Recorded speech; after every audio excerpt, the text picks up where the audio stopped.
Civilian Hokage, unstoppable from the start with 8 gates. Hello again, dear adventurers of the multiverse. Thanks for joining us once more on this epic journey. Remember, this story is pure science fiction from our wild imagination, so don't go trying to summon dragons in your backyard. The rights of this amazing novel belong entirely to its original author, we are only the narrators. Do you want more adventures? Show some love to our YouTube channel with a subscription and a like, and if you want exclusive content, our Patreon is waiting for you with open arms. Chapter 351, Ninja School Class Division, Konohamaru's Ambition. I've heard the Anbu has accepted a lot of new people, aren't you supposed to be very busy? If you're busy, get back to work. What are you doing here? Mao Yuzian said indifferently. Captain, this isn't what you'd say, in your words, it should be, the work can be completed in one day, and you should leave work when it's time to leave. The rest of the work can be done tomorrow, it's impossible for me to do overtime. I'll never do overtime in my life, the total workload is fixed. If I don't do it, someone more suitable will naturally appear, won't that be the case? Suzumiya Musashi's face darkened. The corners of his mouth twitched. Don't use my words against me, and open your blind eyes and see clearly, it's your morning. Good morning, it's not time to leave work. Mao Yuzian looked innocent, but, Captain, didn't you teach us that only by doing other things during working hours can we find happiness in work? Have you forgotten? Suzumiya Musashi, my fist itches. Zion, listen to me, what I said earlier might not be correct. Mao Yuzian, you said earlier that the captain's words are always correct, don't you know that? Mao Yuzian shook his head. I don't know, whether you're the captain or not, I'll listen to you. Suzumiya Musashi, okay, listen to me, now eat your soup, turn around. Get in, and leave. Mao Yuzian chuckled, I was just joking, you're not even the captain anymore, so why should I listen to you? A little. Suzumiya Musashi couldn't help but look around, searching for a suitable weapon. Mao Yuzian, Captain, what are you looking for? Can I help you look for it? Suzumiya Musashi gave up. He said weakly, listen, the Anbu have so many tasks to complete right now, they can't just abandon their comrades and come here to slack off. There are a lot of people around right now, and Tsunade is also very worried about the Anbu. If she finds out you've been lounging around and hanging out at my house all day, it won't be as easy to talk to her as it is to talk to me. I know our Hokage's temper better than you do. Mao Yuzian said, what's the problem? At most, I'll be suspended from work and reflect on my actions, just like you. Suzumiya Musashi's eyes widened. What are you thinking? You think you're just like me? Suzumiya Musashi was serious. The reason Tsunade treated him this way wasn't because he was lazy. Not to mention the whole Duan Street mess. For example, ever since Tsunade became Hokage, he'd worked overtime and rushed through missions for her. Even though he was away from work for 3 years, he solved the huge problem of the Elder's repression as soon as he returned. He brought Root into the fold and overwhelmed Danzo, thus unifying the village and putting the Hokage in power. The whole village was buzzing with vitality. Added to his undeniable cage-level strength, Tsunade gave him special treatment. Mao Yuzian wants to follow in his footsteps. I can only say she's too naive. Believe it or not, if you come back skipping work, Tsunade won't forgive you. Mao Yuzian, Greek letter sigma, degree, it seems, it's true. Suzumiya Musashi took advantage of the victory and said, be obedient and return to work. If Tsunade insists on the matter, I can still speak well of you. If you stay here, do you think I'll send someone to report you to Tsunade? You know I'm a man of my word, I understand. Mao Yuzian pursed his lips helplessly. In his heart, he still feared that Tsunade would complicate things for him, so he put down the soup in his hand. Captain, I'm leaving, don't forget to drink the hot soup. Suzumiya Musashi waved cheerfully. Mao Yuzian, I'll come see you when I'm on vacation. Suzumiya Musashi lowered his hand. Tired. He knew that the reason Yuzuki Yugao hadn't said she would come see him after work was because, after work, Ayame, Karin, and the others also returned, and occasionally Uchiha Izumi came too.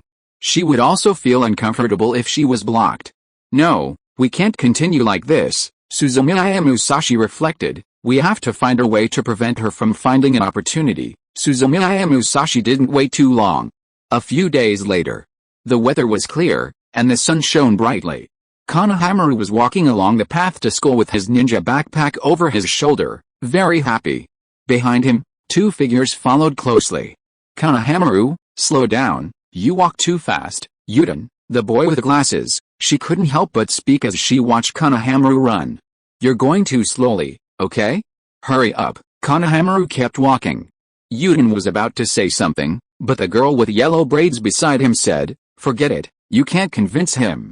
Today's the day for class division, and he's been insisting for days. Yuden said, really, I don't understand why you're so anxious. It's obvious the result is the same whether you arrive early or late. Hey, hurry up ahead. Konohamaru stopped and urged him anxiously. Today the classes will be divided. Aren't you excited at all? Yuden had a blank expression on his face, and Moji shook her head and said, I'm not excited, too, Konohamaru said, shaking hands. Dividing into classes after graduation. We've been studying for so long, isn't it just for this day? Yuden looked puzzled. Do you study a lot? He even asked us to skip class before. Shut up. Konohamaru pointed at Yuden and interrupted him. Don't even mention it. That's not the point. It's a class division. Starting today, we have a Jonin leading the team. With a Jonin leading, we can learn advanced ninjutsu and carry out ninja missions. Konohamaru's eyes lit up. By then, our names will shine brightly in the ninja world. Let everyone know my name, Konohamaru, and Yuden Moji, all three of us. Meng Wang, wake up. Right now, we're just Jinan. No, we're Jinan who just graduated. Boring. Konohamaru was unhappy with the cold water his friend had given him. But this unhappiness came and went quickly. Konohamaru continued excitedly. Besides that, there's a very important point. Konohamaru will officially begin my great ninja career from today. I'll study and work hard under the team leader's guidance, and I'll surpass that Aoi girl as quickly as possible. One day, I'll face her and defeat her. I'll make her cry bitterly. I'll make her regret her decision. I'll make her apologize for all these years of miserable school life. Chapter 352 Strategic Retreat. Yuden Mo Wang, a crow flew across the sky. After a while, Yuden said hesitantly, Konohamaru, I think it would make more sense if you reversed the image you described. Meng Wang nodded, as if they had different auras. Uchiha Aoi was primarily responsible for the fighting, while Konohamaru was responsible for going home and feeling bad after the defeat. In the nearly 100 battles since the school started, Konohamaru had never gained the upper hand. Theoretical classes, practical classes, combat classes, origami classes, and a whole host of other courses. Not one. They had never won. Sometimes, even though they thought the other had a mental problem, they also admired each other's courage and perseverance. They had already lost decisively, but they still had the courage to challenge each other again and again.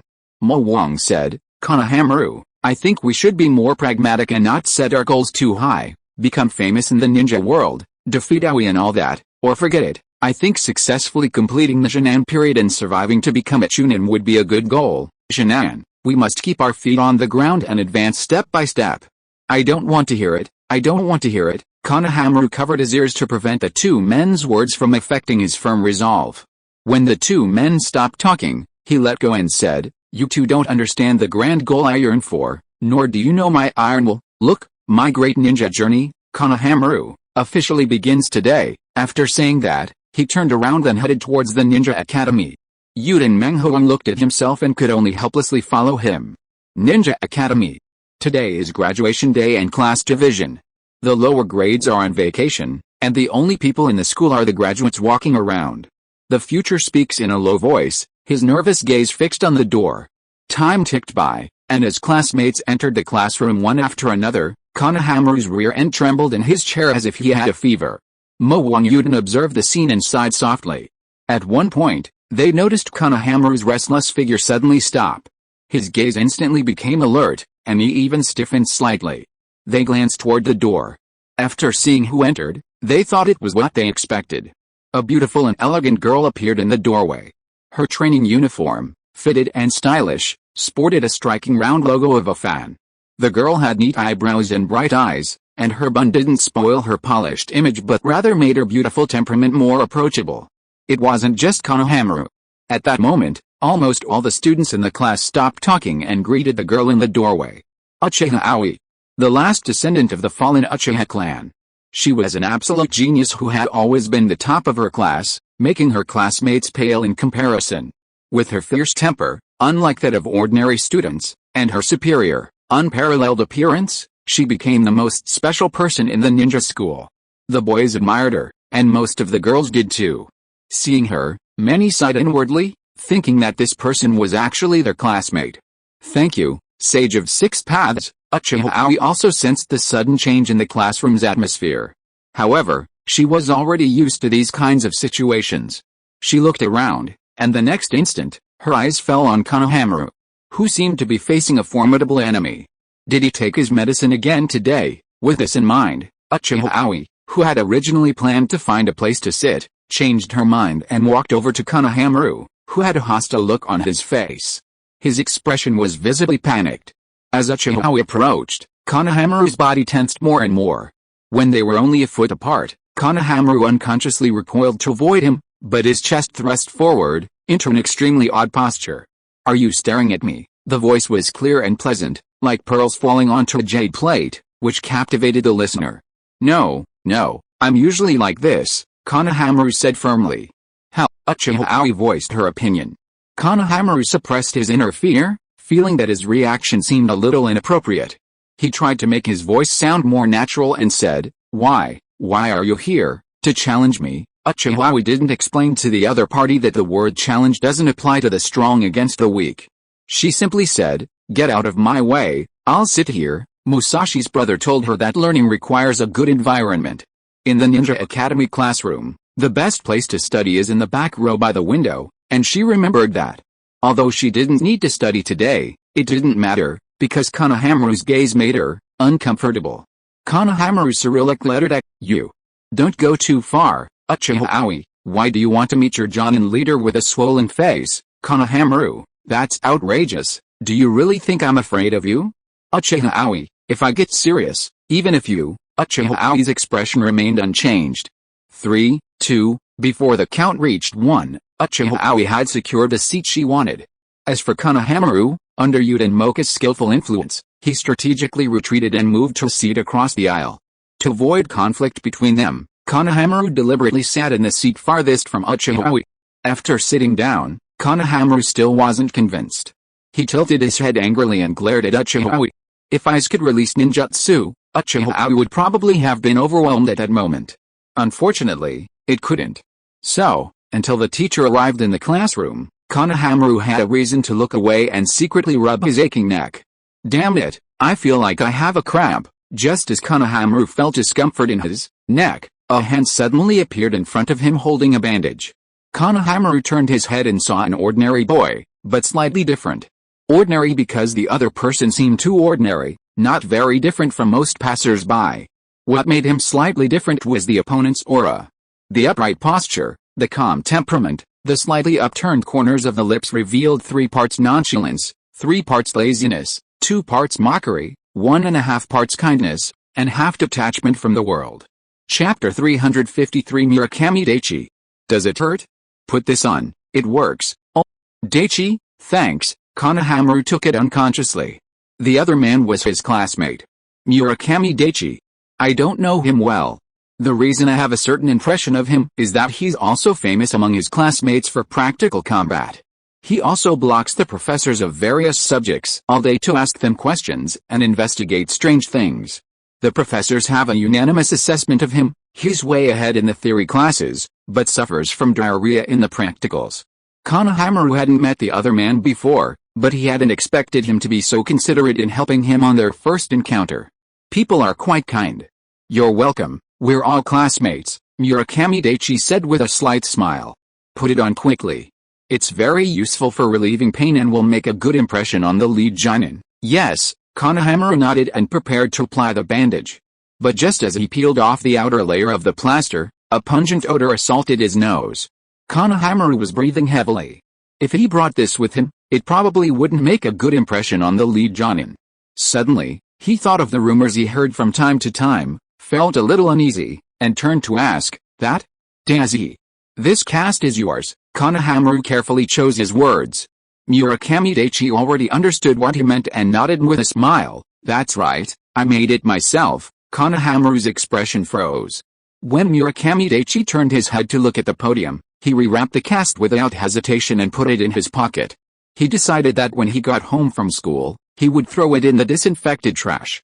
Students, today is a day to remember. From today onward, you are no longer students of the school, but glorious Jinan. In the future, you will use your own efforts to carve out your own place of flight in Konoha. In the ninja world, the ninja school teacher spoke his farewells from the podium, his voice thick with saliva.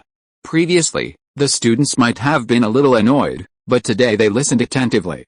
Some had slightly red eyes, while others were brimming with confidence. Uchiha Aoi yawned. The Will of Fire and similar classes are the most boring. Finally, the long speech came to an end, and the teacher on the podium got down to business. Alright, now I'll start announcing the team assignments. The students whose names I have read will be divided into groups of 3. The first, Konohamaru, Yuden, Moji. Upon hearing his name, Konohamaru's eyes lit up. After discovering that the class was the original Iron Triangle, he immediately became excited and clenched his fist. Yes, awesome, Yuden, Moji, let's make a name for ourselves together in the ninja world. Before Yuden and Moji could say anything, the teacher on the podium continued, leading Jonin, Ebisu Jonin, click.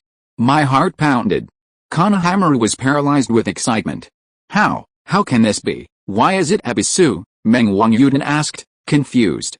What's wrong? Isn't Ebisu a good Jonin? That's great, Konohamaru exclaimed resentfully.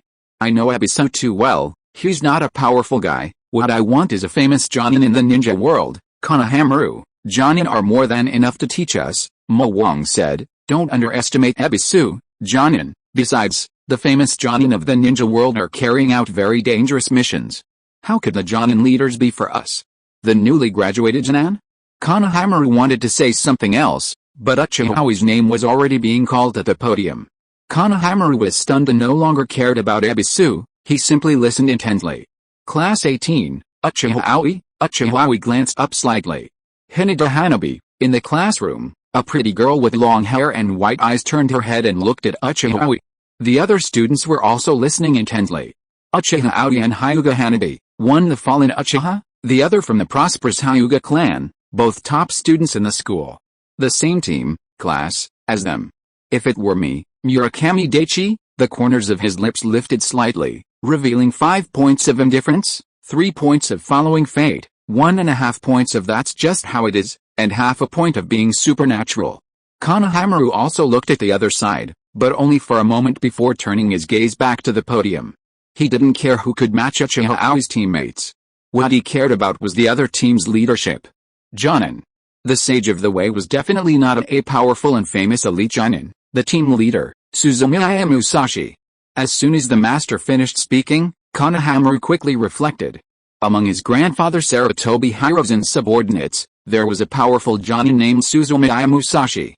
After a moment, the corners of his lips curled slightly. No. Suzumiya Musashi, he seemed to have heard him say something like young or too young once or twice, but he didn't remember clearly. However, it was true that when his grandfather Sarutobi Hirozen was in office, among the powerful ninja who served him, Suzumiya Musashi was not among them. Of course. Although his team leader isn't as good, at least he has the title of famous master. The leader of Uchiha Aoi isn't even as good as Ebisu. Konohamaru was ecstatic. Because he didn't know Suzumiya Musashi's abilities. Now, in the upper echelons of Konoha, it's known that a powerful civilian ninja resides in the village. He has risen seemingly out of nowhere and reached the cage level with a civilian background. However, this news only circulates among ninjas above the Chunin rank. Many civilians and most of the village's Jinan are unaware that the recent upheaval that rocked Konoha was caused by a ninja named Suzumiya Musashi. As a ninja village with a semi-military administration, the ninjas have a strong sense of secrecy. Important news is only passed on within a small circle. In the eyes of most civilians and peripheral Jinan, Konoha remains the great Konoha, and the Hokage's light shines everywhere. They are unaware of who leads the torture department, which powerful ninja is gathering important information in the village, and how many elite Jonin are behind the destruction. Furthermore, the village's Hokage is now Tsunade, and Suzumiya Musashi is, undoubtedly, the direct descendant of the Hokage. Those who know the story from the inside wouldn't be so blind as to spread rumors about him throughout the village. After Sarutobi Hirozen's death in battle, Konohamaru could no longer approach the Hokage's office at will, so he was unaware that there was a name in Konoha's upper echelons that everyone feared, Suzumiya Musashi. Chapter 354 Old Friend. He was immensely happy, thinking that the leader of Uchiha Aoi, the Jonin, wasn't a famous figure or from one of the major clans he knew. If he hadn't been afraid of getting hit, he would have laughed out loud. He stifled his laughter. Uchiha Aoi smiled. As soon as he heard Suzumiya Musashi's name, even though he expected it, he couldn't help but laugh. He seemed to melt like ice, like the warm spring light and blossoming flowers. For a moment, all the men and women in the classroom glanced at him, and even the teacher couldn't help but fall silent, appreciating that unusual smile. How lovely, that was everyone's feeling. I like him a lot, that's what the students said. Lovely things always awaken love. Even Konohamaru, seeing Uchiha Aoi's smile at that moment, couldn't help but have a thought, it seems there's nothing to regret about losing to someone like that. The next instant, Konohamaru swiveled his head sharply, muttering pooh, pooh, pooh to himself. Konohamaru, Konohamaru, don't be fooled by this guy's appearance. I'll guide you in a little while. On the podium, the teacher was the first to regain his composure and said, Aoi, you don't have to wait here. Take Hanabi and Daichi with you and go find Musashi Jonin. I understand, teacher, Uchiha Aoi replied. Class division was over, and he no longer wanted to stay in the classroom. He just wanted to go to Suzumiya Musashi as soon as possible. He stood up and looked at Hinata Hanabi and the lesser-known Murakami Daichi. Let's go. Hearing this, the two stood up and followed Uchiha Aoi. Just as several people were about to leave the classroom, the harsh sound of chairs scraping the floor suddenly echoed through the room. Uchiha Aoi, the familiar voice made Uchiha Aoi turn around. Konohamaru suddenly appeared in the classroom, stealing himself, and said to Uchiha Aoi, just you wait, I won't be long in surpassing you, become a better ninja than you are. Uchiha Aoi, how? Without giving them the answer they expected, he simply left. Damn it, Konohamaru's courage turned to anger at this cold reaction. He stared at the closed door and clenched his fists.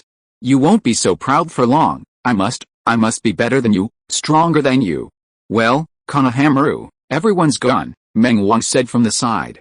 They can't hear you talking about these things. I'm not talking to her, I'm talking to myself, Konohamaru argued. Meng Wang, yeah, you're the best, Konohamaru.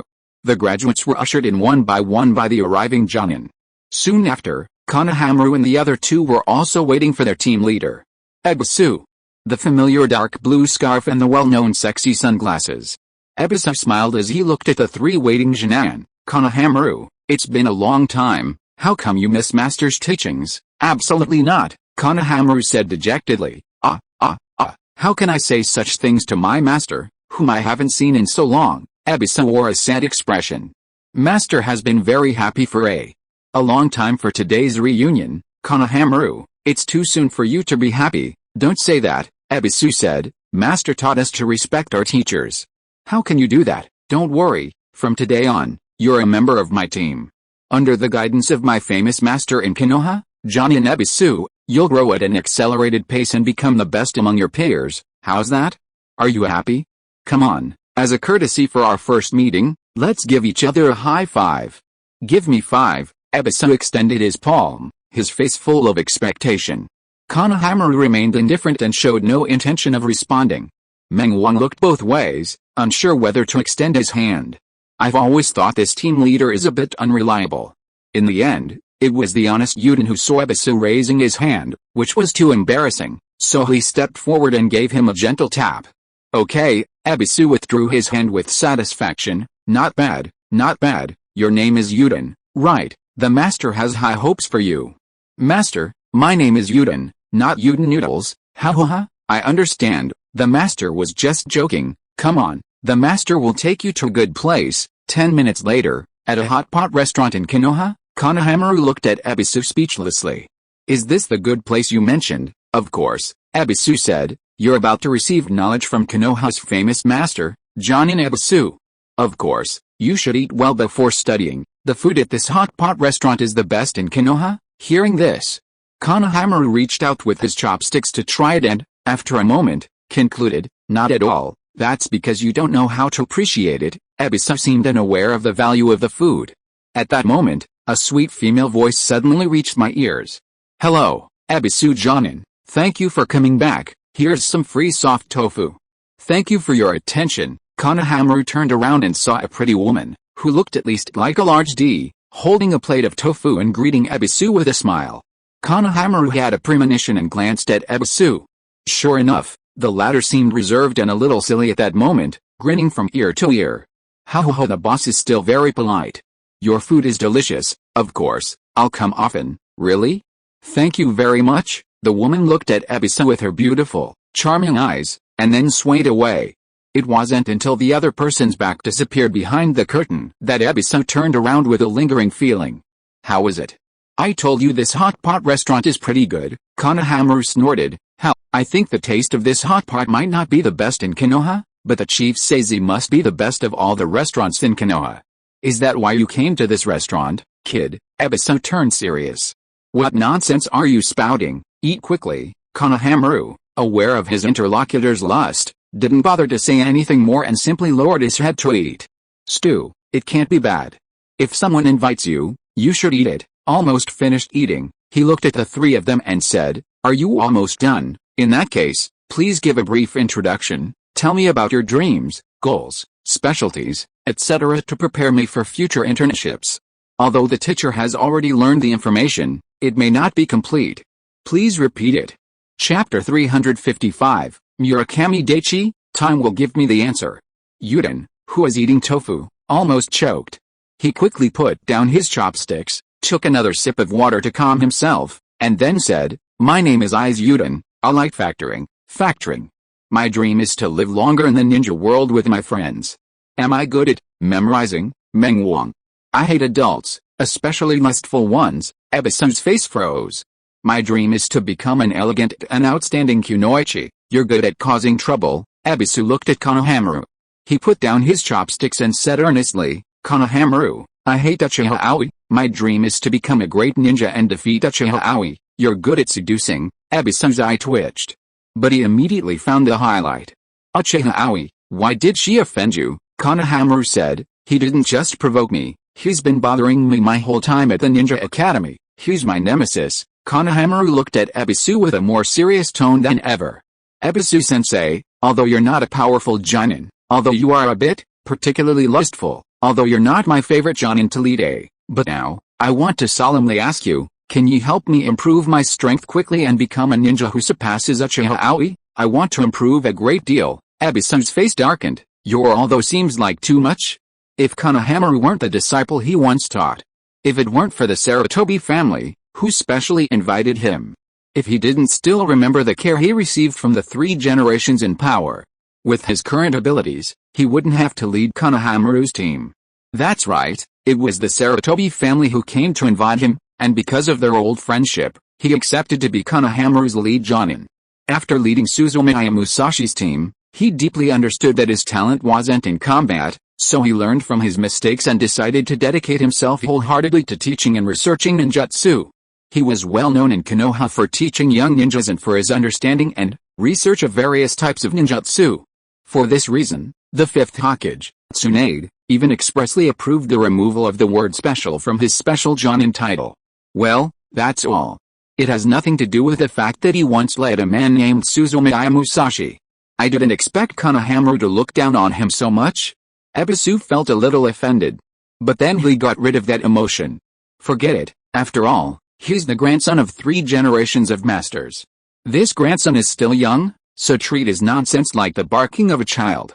Konohamaru, I understand your goal. I can give you the answer. Can I improve my strength quickly? That's for sure.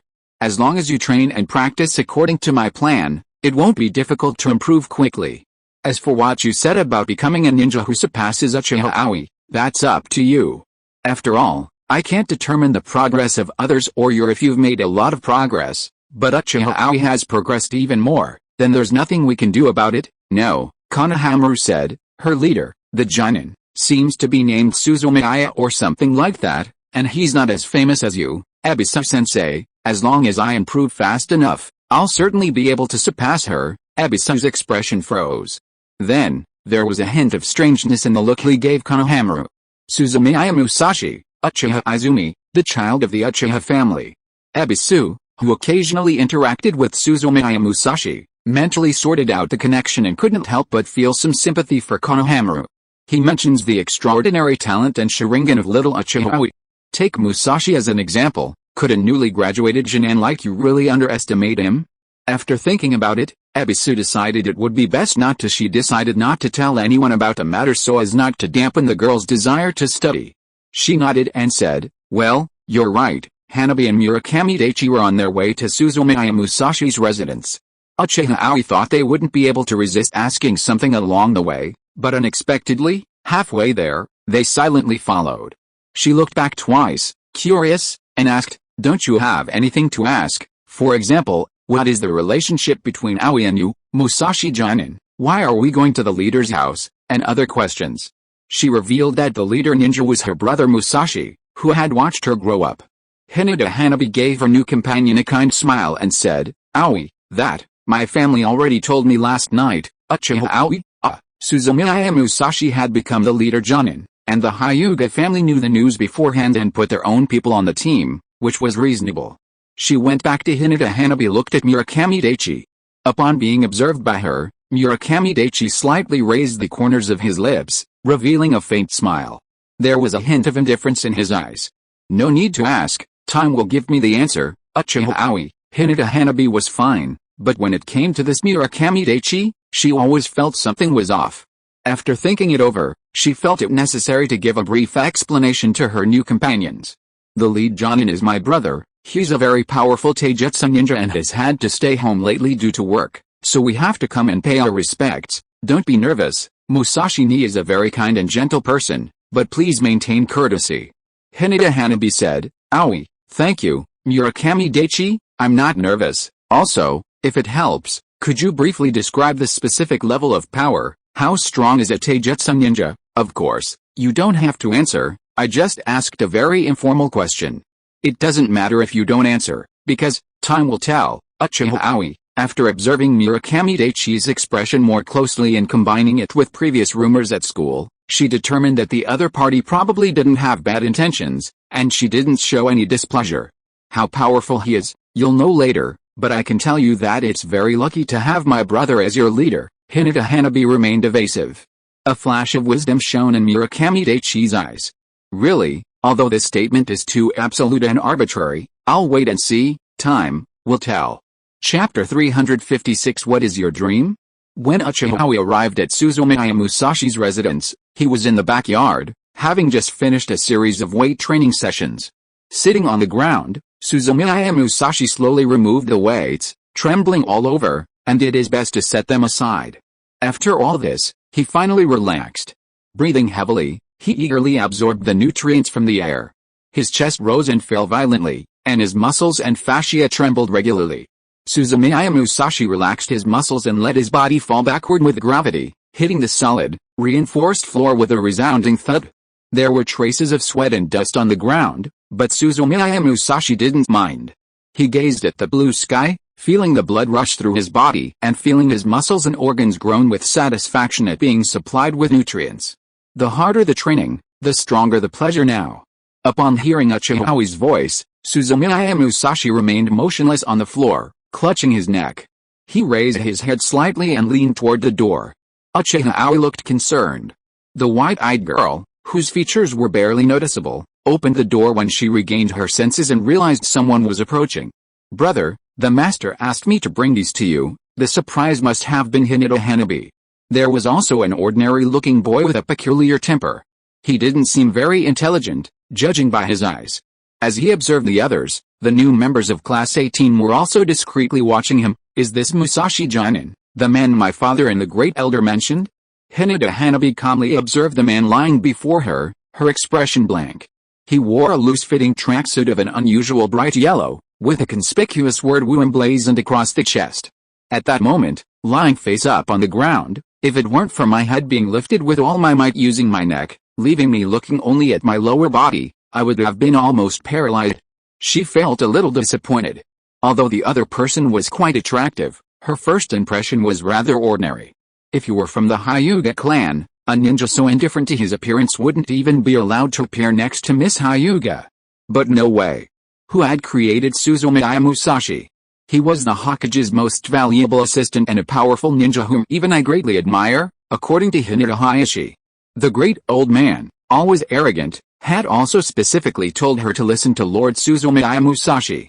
With her intelligence, she naturally understood the meaning of both of their reactions. Therefore, although she was disappointed in her heart for having led the Jonin, she remained calm. She had already decided that, however good the other party's leadership was, she would do her best to obey and make a good impression. Because he had come not only to study as a Jonin, but also to socialize as the spokesperson for the Hyuga clan. And in that respect, he was far superior to Hinata Hyuga. At the same time, Murakami Daichi's thoughts were also shifting. He seems not as handsome as me. He rubbed his chin with his hand, observed for a moment, and came to this conclusion: disordered clothes, sprawled on the ground, ill temper, looks at Hinata Hanabi first, then at me.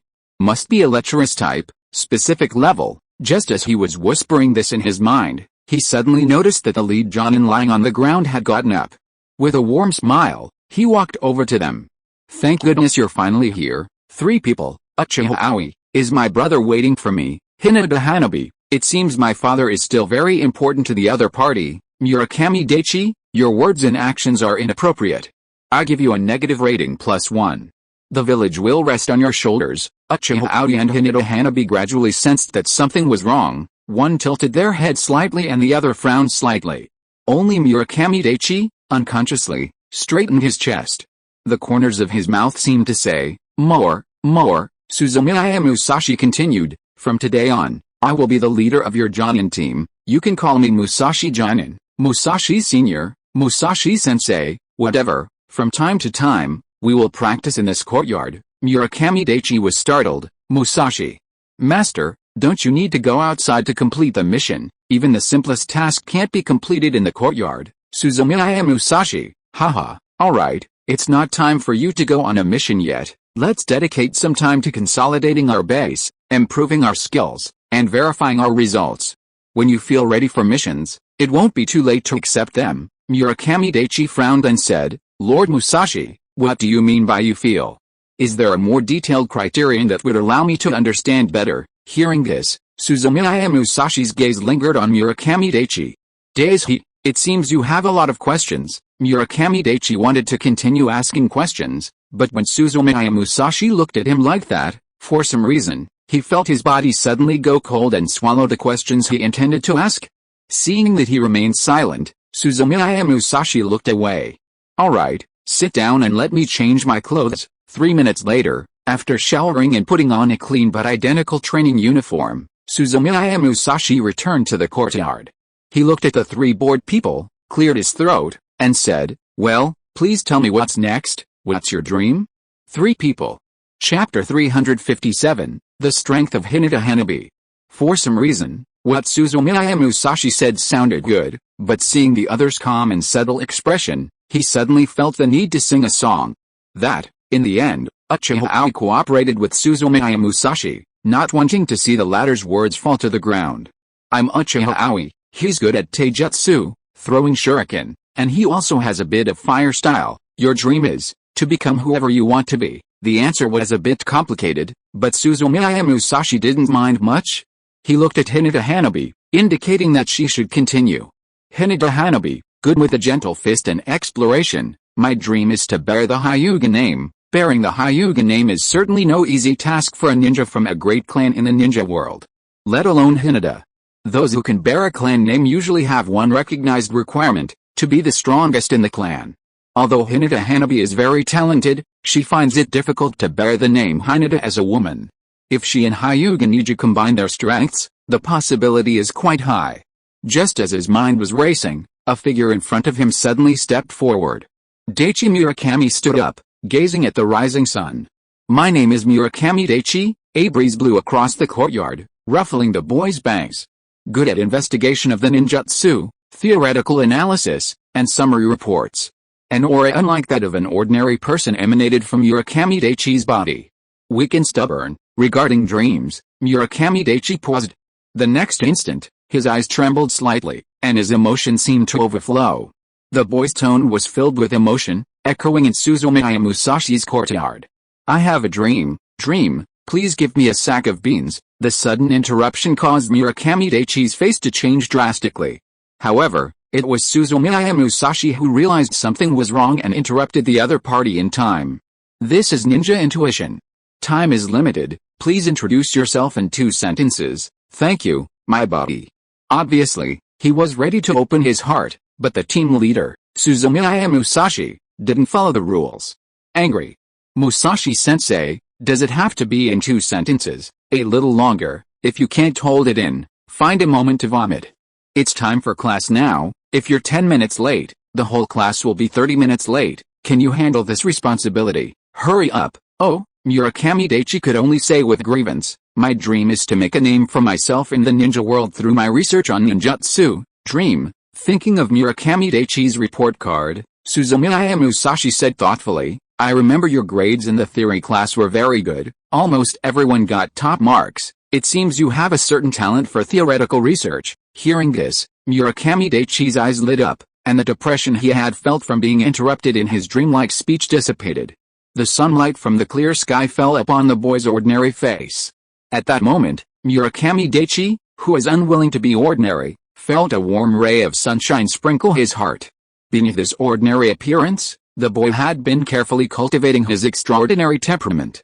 At that moment, he suddenly jumped from half a point to 0.55 points.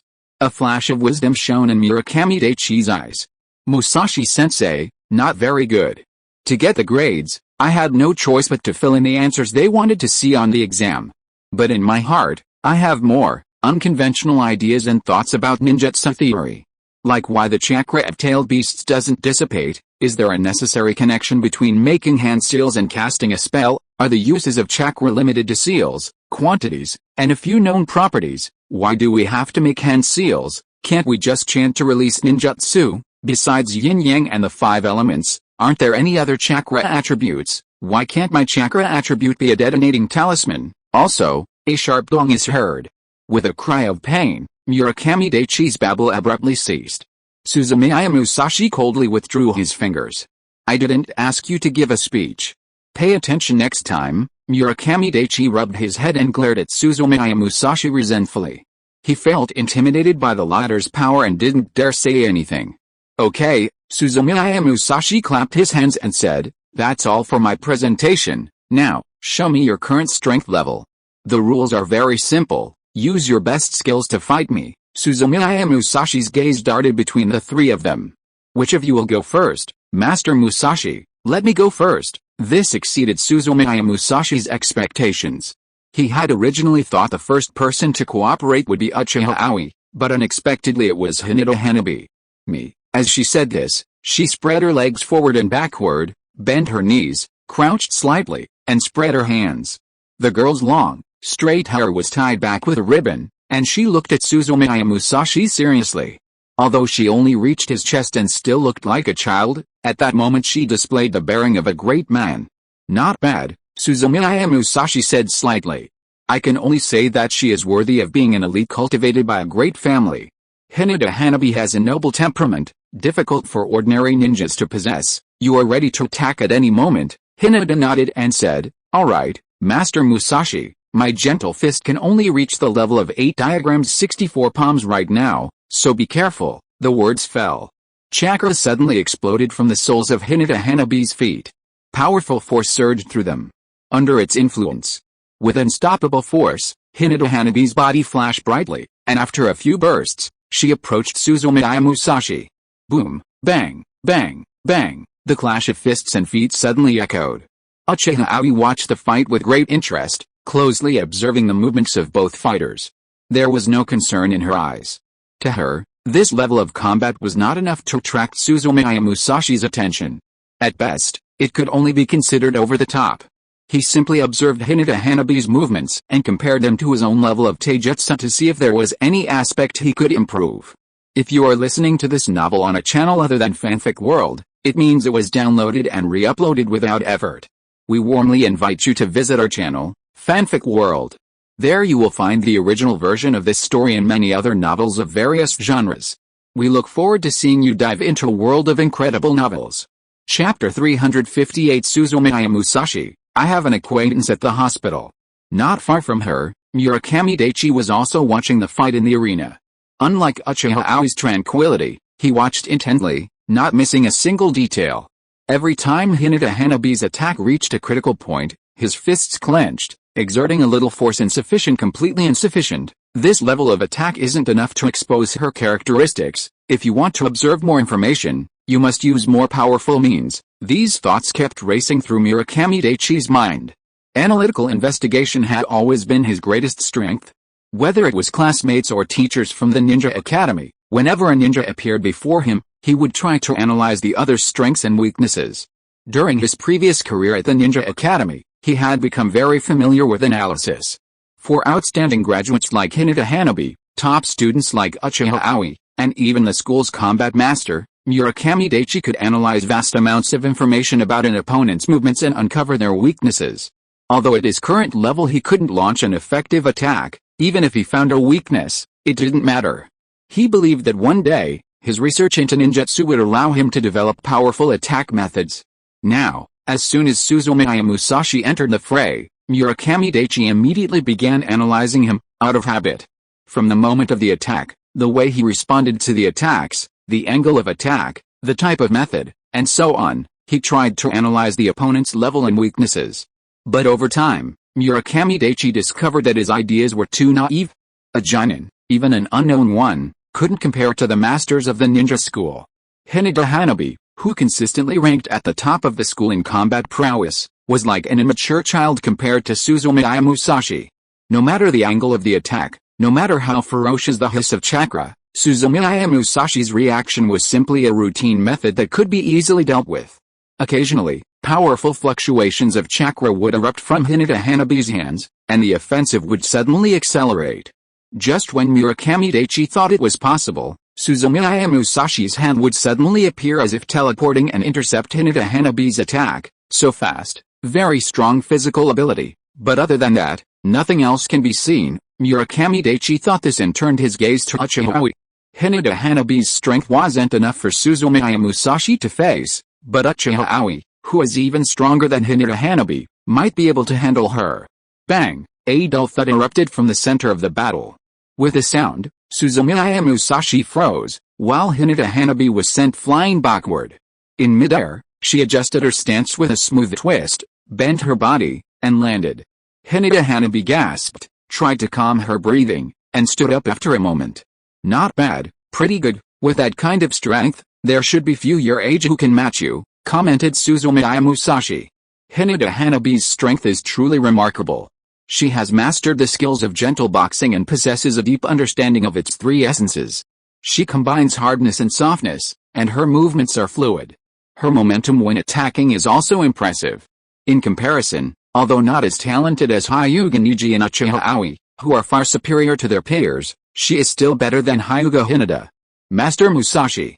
You don't need to worry about my feelings. Please point out my flaws, Hinata Hanabi said firmly. Suzumiya Musashi raised an eyebrow in surprise, nodded, and said, since you say so, fine, then I'll say a few words. Judging from your mastery of the gentle fist, you did a good job. It's rare to have so much strength at such a young age. Even with Bayan's natural talent, she must have worked very hard, but the only drawback is that, your movements were too artificial. The movements are stiff and rigid. Although they are suitable for dealing with various situations, they are actually the result of years of tireless combat practice. They lack flexibility. To be more precise, your fighting drive is truly deficient. It seems strong and unstoppable, but it will break if you push it. You can only maintain your momentum when facing weak or equal-level opponents. Once you encounter a truly powerful opponent or danger, your weaknesses are exposed. Hinata Hanabi looked somewhat confused. Seeing this, Suzumiya Musashi said bluntly, speak plainly, there are too many meals. I suppose Hyuga Hayashi has found someone from the same tribe to practice with. Although there are many experts among the training partners, we must consider your status and be careful when training with you. Over time, even though your gentle fist skills have improved and you can maintain your advantage over your peers, when you encounter real danger, you will be more vulnerable. Hinata Hanabi showed an expression of understanding. She understood what Suzumiya Musashi meant. When fighting with ninjas from the same clan, they restrained their killing intent and were mindful of their position. Over time, as their gentle fist skills improved, their fighting spirit weakened, and weaknesses appeared. She bowed respectfully again and said, thank you for your guidance, Mr. Musashi. Suzumiya Musashi waved his hand and said, "Alright, but if you practice with me, you must be prepared to get seriously injured." "Thank you, Mr. Musashi." Hinata Hanabi thanked him sincerely this time. Suzumiya Musashi smiled gently and said, "Don't worry, it's fine even if you're seriously injured. I have acquaintances at the hospital." Hinata Hanabi. After checking Hinata Hanabi's level, Suzumiya Musashi looked at the other two. Seeing this, Murakami Daichi silently took a half step back and let Uchiha Aoi stand in front of him. The latter didn't hesitate and said, "Let me do it." Uchiha Aoi's figure disappeared from the spot in an instant. When he reappeared, he was already standing in front of Suzumiya Musashi. How fast? Murakami Daichi's pupils dilated instantly. Faster than Hinata Hanabi, the level of the best, Murakami Daichi murmured, and began to wait anxiously. Uchiha Aoi's strength was greater than expected, increasing the likelihood that Suzumiya Musashi would reveal more information. He focused his thoughts and watched the scene without blinking, waiting for Suzumiya Musashi to use more tricks. Bang, bang, bang, ding, ding, ding, ding. Chapter 359 Dancing in the Air. Amid the sounds of the intense battle, Murakami Daichi's expression shifted constantly. From seriousness to surprise, and from surprise to shock. Gradually, Murakami Daichi's eyes widened, and the semi-worldly temper he had painstakingly cultivated also dissipated from his body. He was stunned to see the two figures flash across the field and to hear the endless, powerful clashes. What shocked him was not Suzumiya Musashi, the Jonin, but Uchiha Aoi, who had graduated at the same time as him. Strong. So strong. Some are so strong they are almost unreasonable. Sharp, swift physical abilities. Perfect, elegant shuriken handling. The flawless three-body technique. In the battle with the Jonin, Uchiha Aoi used all his abilities to their fullest extent, which were both magnificent and dangerous. For Uchiha Aoi, attacking had become an art form. Murakami Daichi had to admit that Uchiha Aoi was even more dazzling at that moment than he had been at school. At school, Uchiha Aoi was also outstanding, always ranking first in his class and unrivaled in actual combat. Konoha was the only one who fought time and time again despite repeated defeats. Although he could occasionally provoke Uchiha Aoi into attacking, he couldn't force him to show his true power. Therefore, neither Murakami Daichi nor the school teachers knew what level of strength Uchiha Aoi had reached. At that moment, right before his eyes, he was training with Suzumiya Musashi. He saw it. It turns out the difference is even greater than imagined. It turns out this maverick Uchiha from school is already that strong. Murakami Daichi turned his head slightly and met Hinata Hanabi's astonished gaze. They looked at each other and understood what the other was thinking. Sri Lanka. Whack, whack, whack. Murakami Daichi and Hinata Hanabi suddenly turned their heads. The intense light of the fire illuminated their faces, and the hot breath seemed to slightly curl their hair, but the two men didn't notice and stared at the scene in shock. A magnificent fireball technique, sea-level ninjutsu. Hinata Hanabi's expression was complex, and her voice held a hint of bitterness. At first, she thought that, as a prominent member of the Hyuga clan and the best among her classmates, even though the difference with Uchiha Aoi, the top student in the course, wouldn't be so great. But everything that happened today made her realize that her idea was wrong. Very different indeed. She thought it would be difficult to deal with the opponent's physical abilities and shuriken, combined with a three-body technique.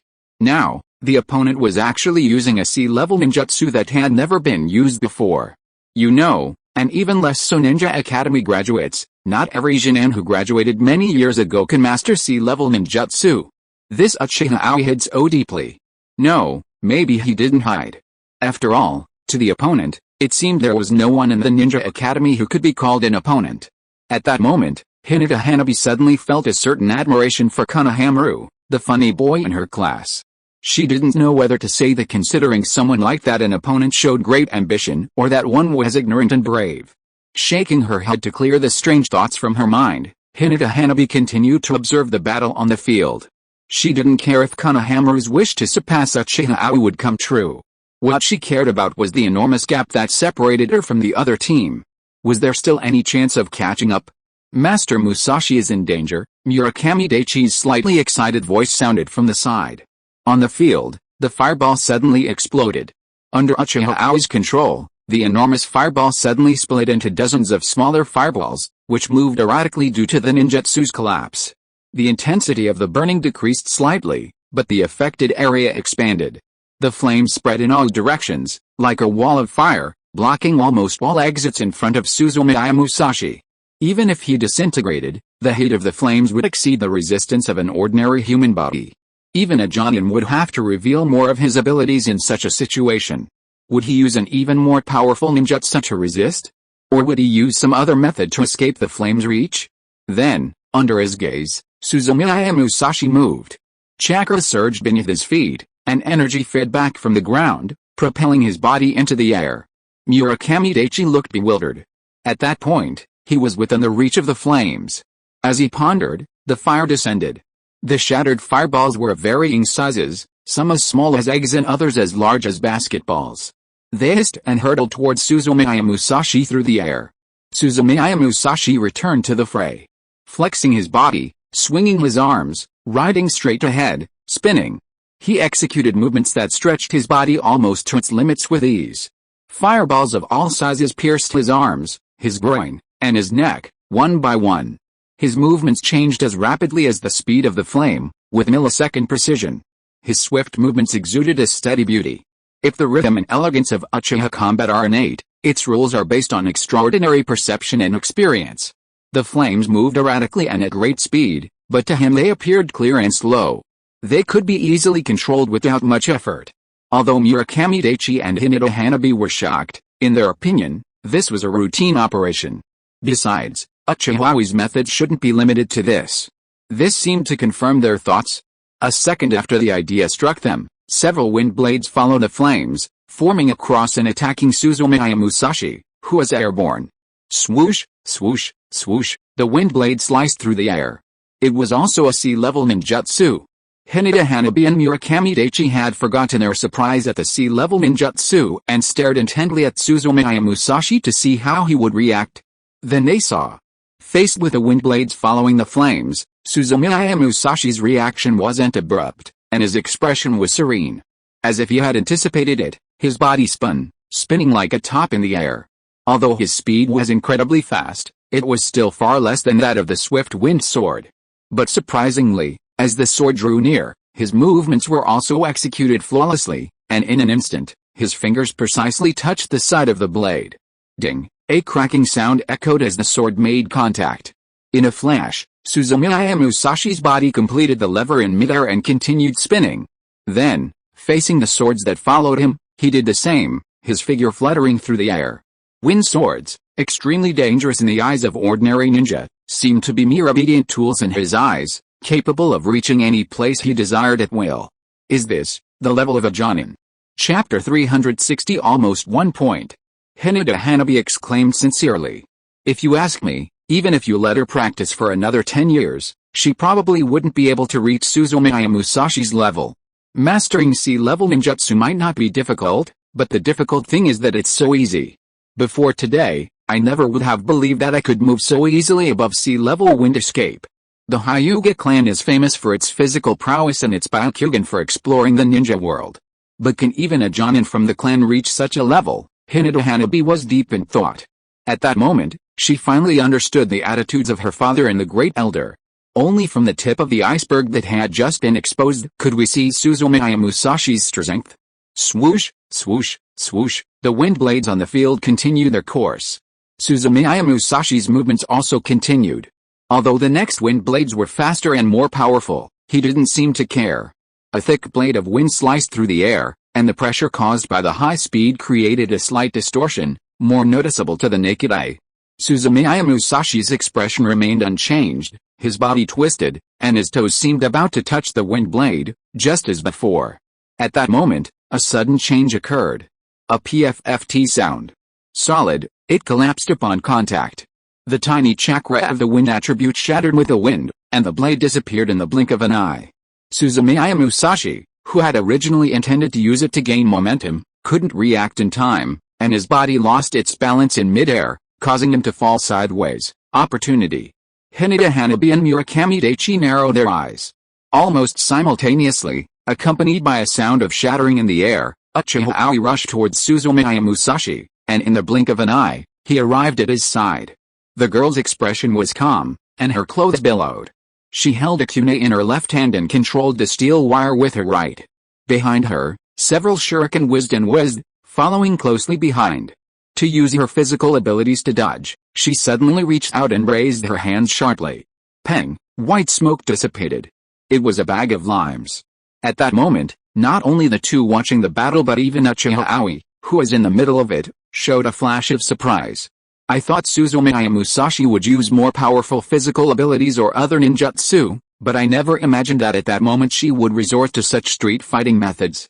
Even students of the Ninja Academy disdain using limes. The surprise lasted only an instant, and the next instant, Uchiha Aoi's gaze focused, and she entered combat mode again. He dodged and leaped to avoid the lime that was flying toward his face, clearing the air in front of him with the flapping of his sleeves. At that moment, two kunai shot out from behind the lime smoke. Two detonating talismans surrounded the sizzling tails of the kunai. Detonating tag, Hinata Hanabi, who had already opened her Byakugan to observe the battle, exclaimed in surprise.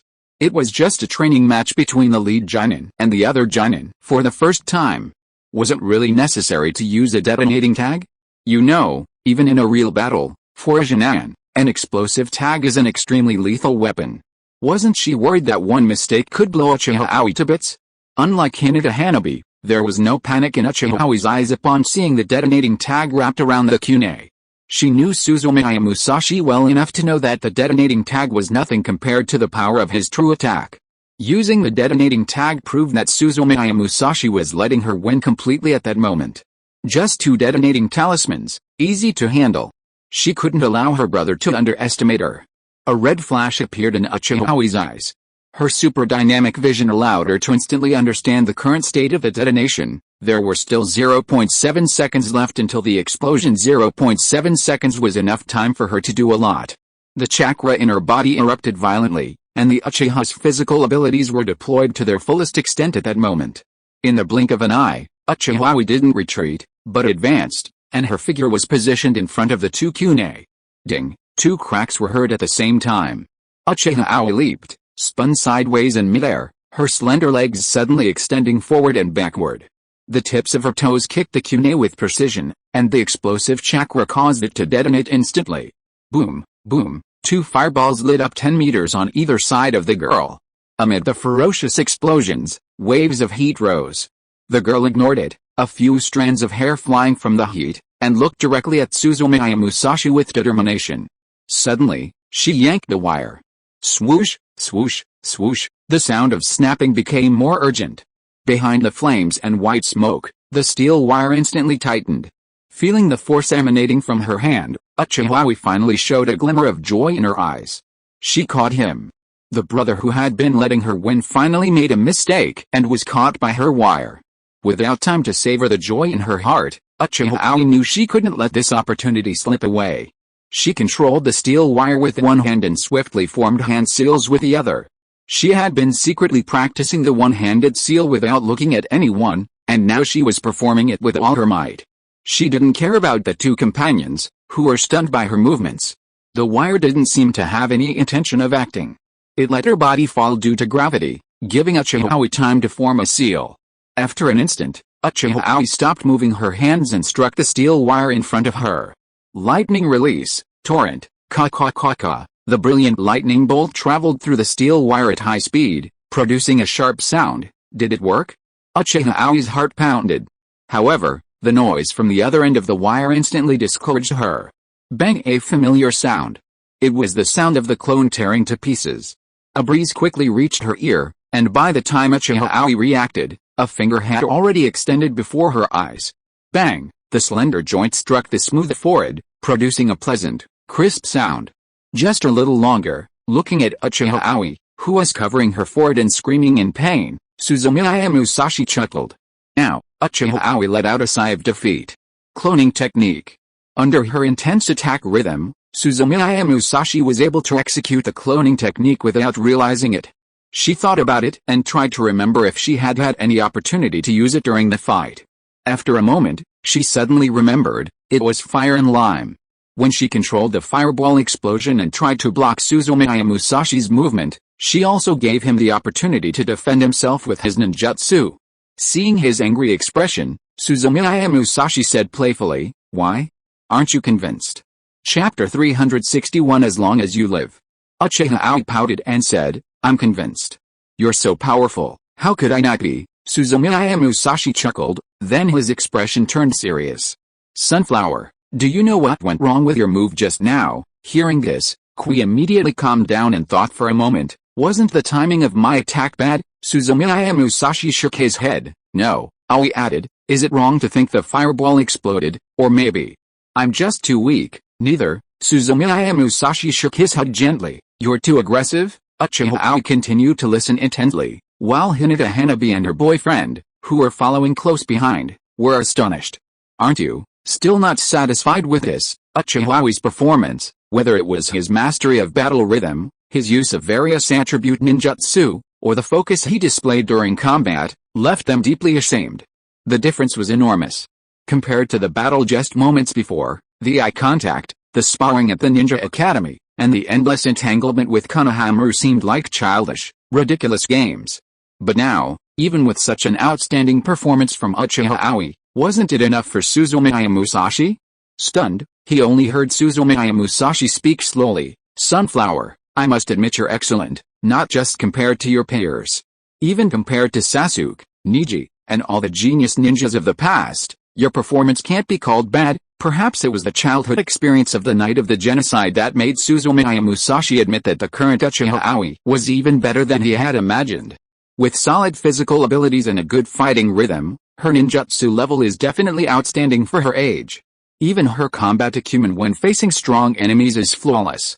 Well, this is closely related to the good upbringing she received from childhood. But all of the above is based on considerations for a young ninja. And Uchiha Aoi is not only a ninja from Konoha, but also a girl who has called him brother for many years. She is someone he cherishes in Konoha. Therefore, the requirements for Uchiha Aoi are not just exceptional strength. Suzumiya Musashi looked Uchiha Aoi in the eyes and said very seriously, but you're being too aggressive, Aoi. You must remember that for you, victory is not the most important thing. In the small courtyard, two newly promoted Konoha were stunned to see Suzumiya Musashi, who was once Konoha's Anbu captain, openly speaking about words that contradicted the will of fire. Sacrifice, I don't need it, neither does Izumi, for me.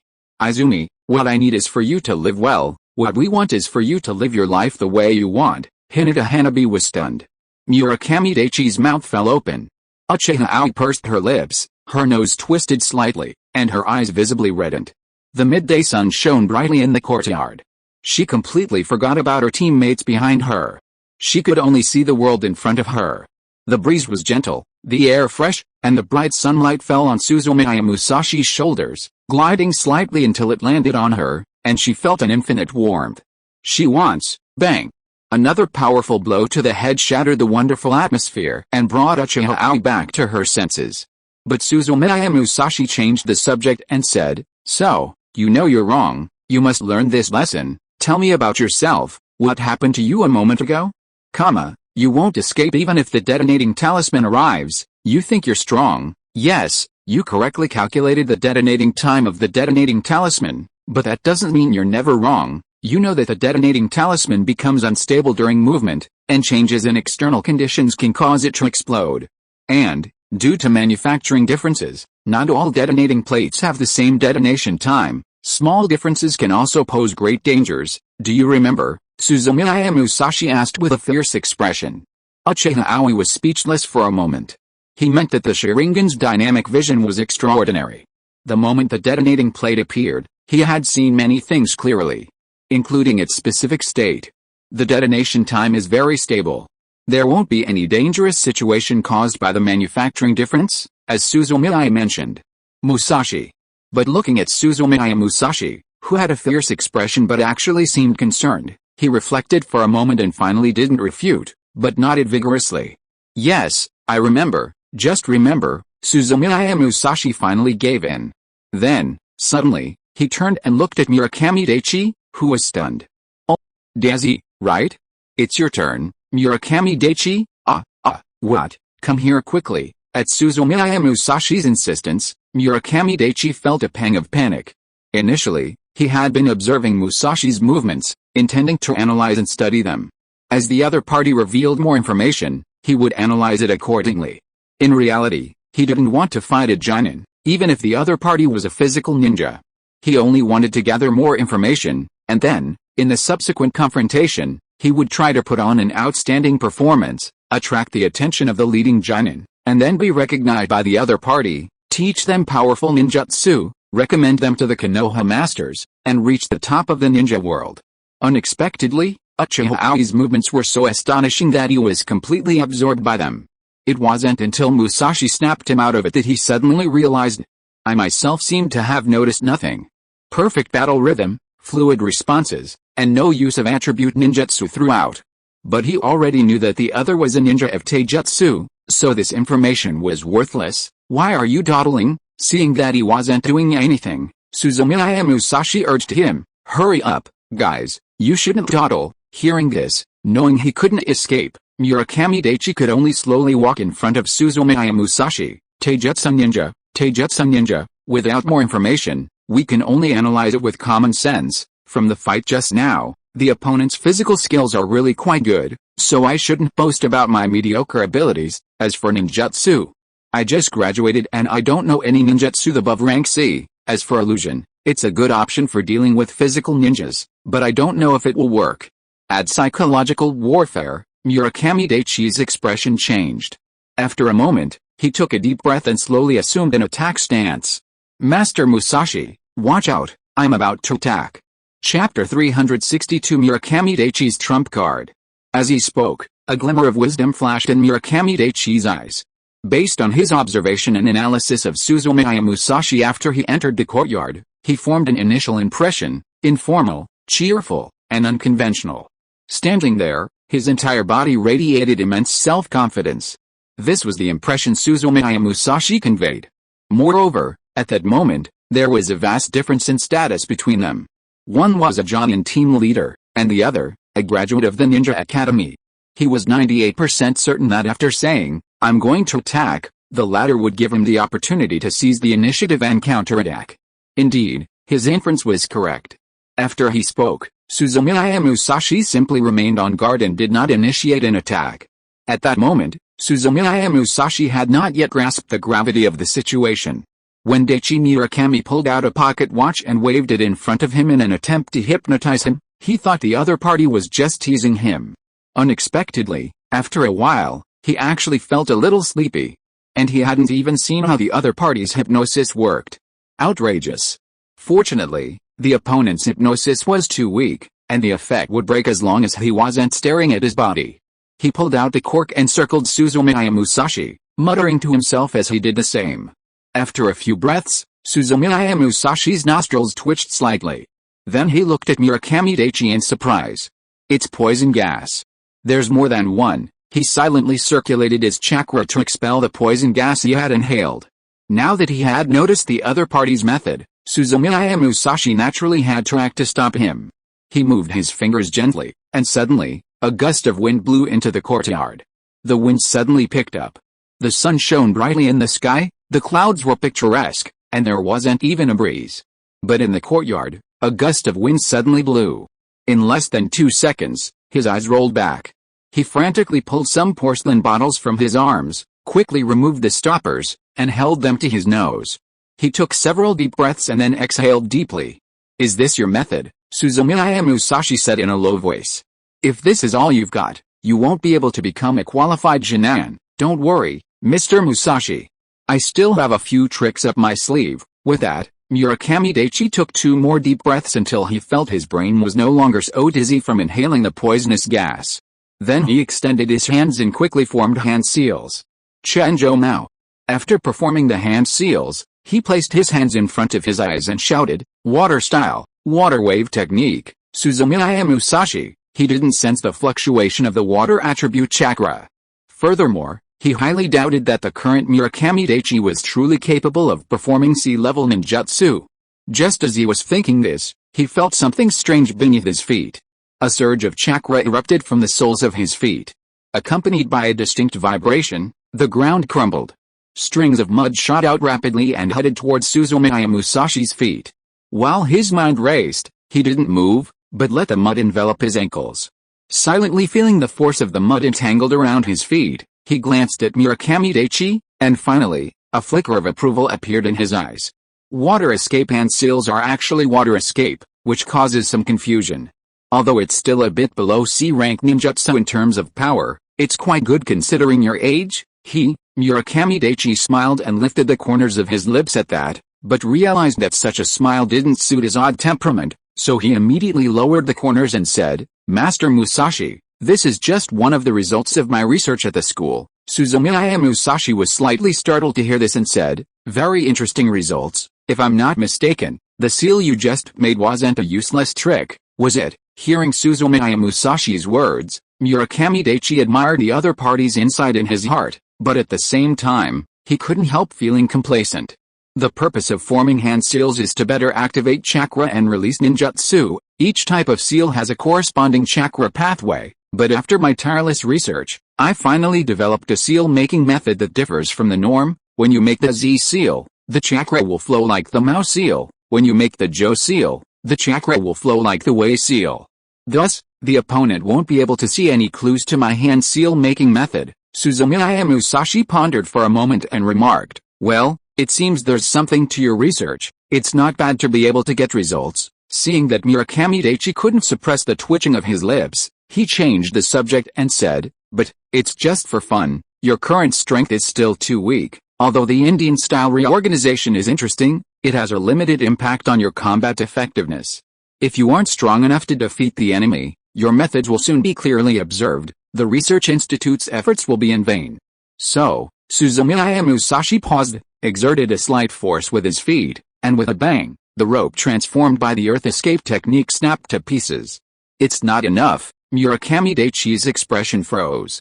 He hadn't expected Suzumiya Musashi to break his earth escape technique so easily, nor that his research would be viewed so negatively by the other side.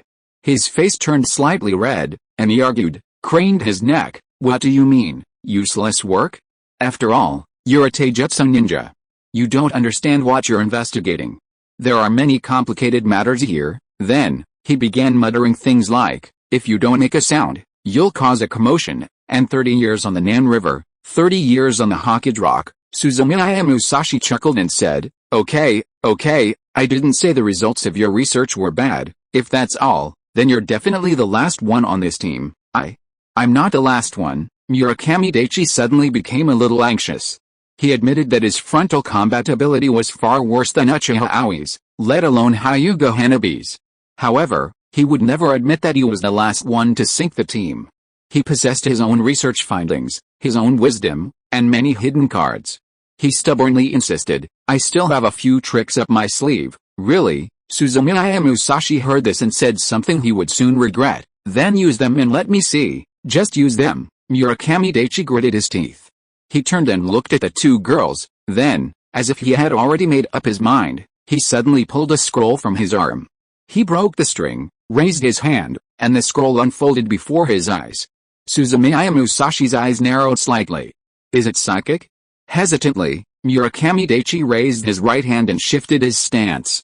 Open it. Bang! Several plumes of smoke suddenly billowed from the scroll. Along with the smoke, figures appeared before Suzumiya Musashi.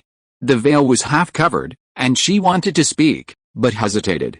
A round femme covered her face, and she lowered her head with her golden hairpins. The dust slowly dissipated.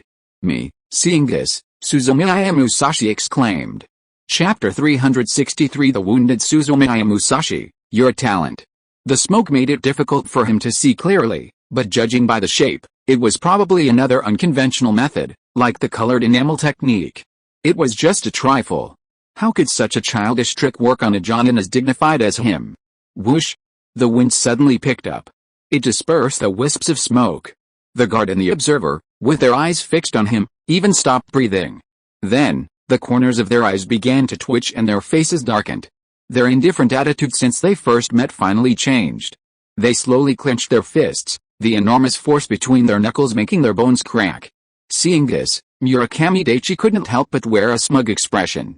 How is it going, Musashi-sensei? This move of mine is quite damaging, isn't it? At that moment, in the courtyard, between Suzumiya Musashi and Murakami Daichi, stood four figures with distinct features.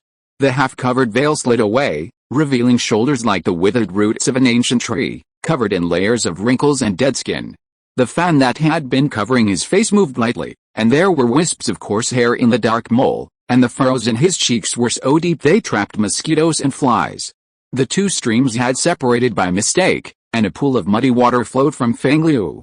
The man parted his lips in a flattering smile, and the yellow stains on his gap teeth contrasted with a golden light.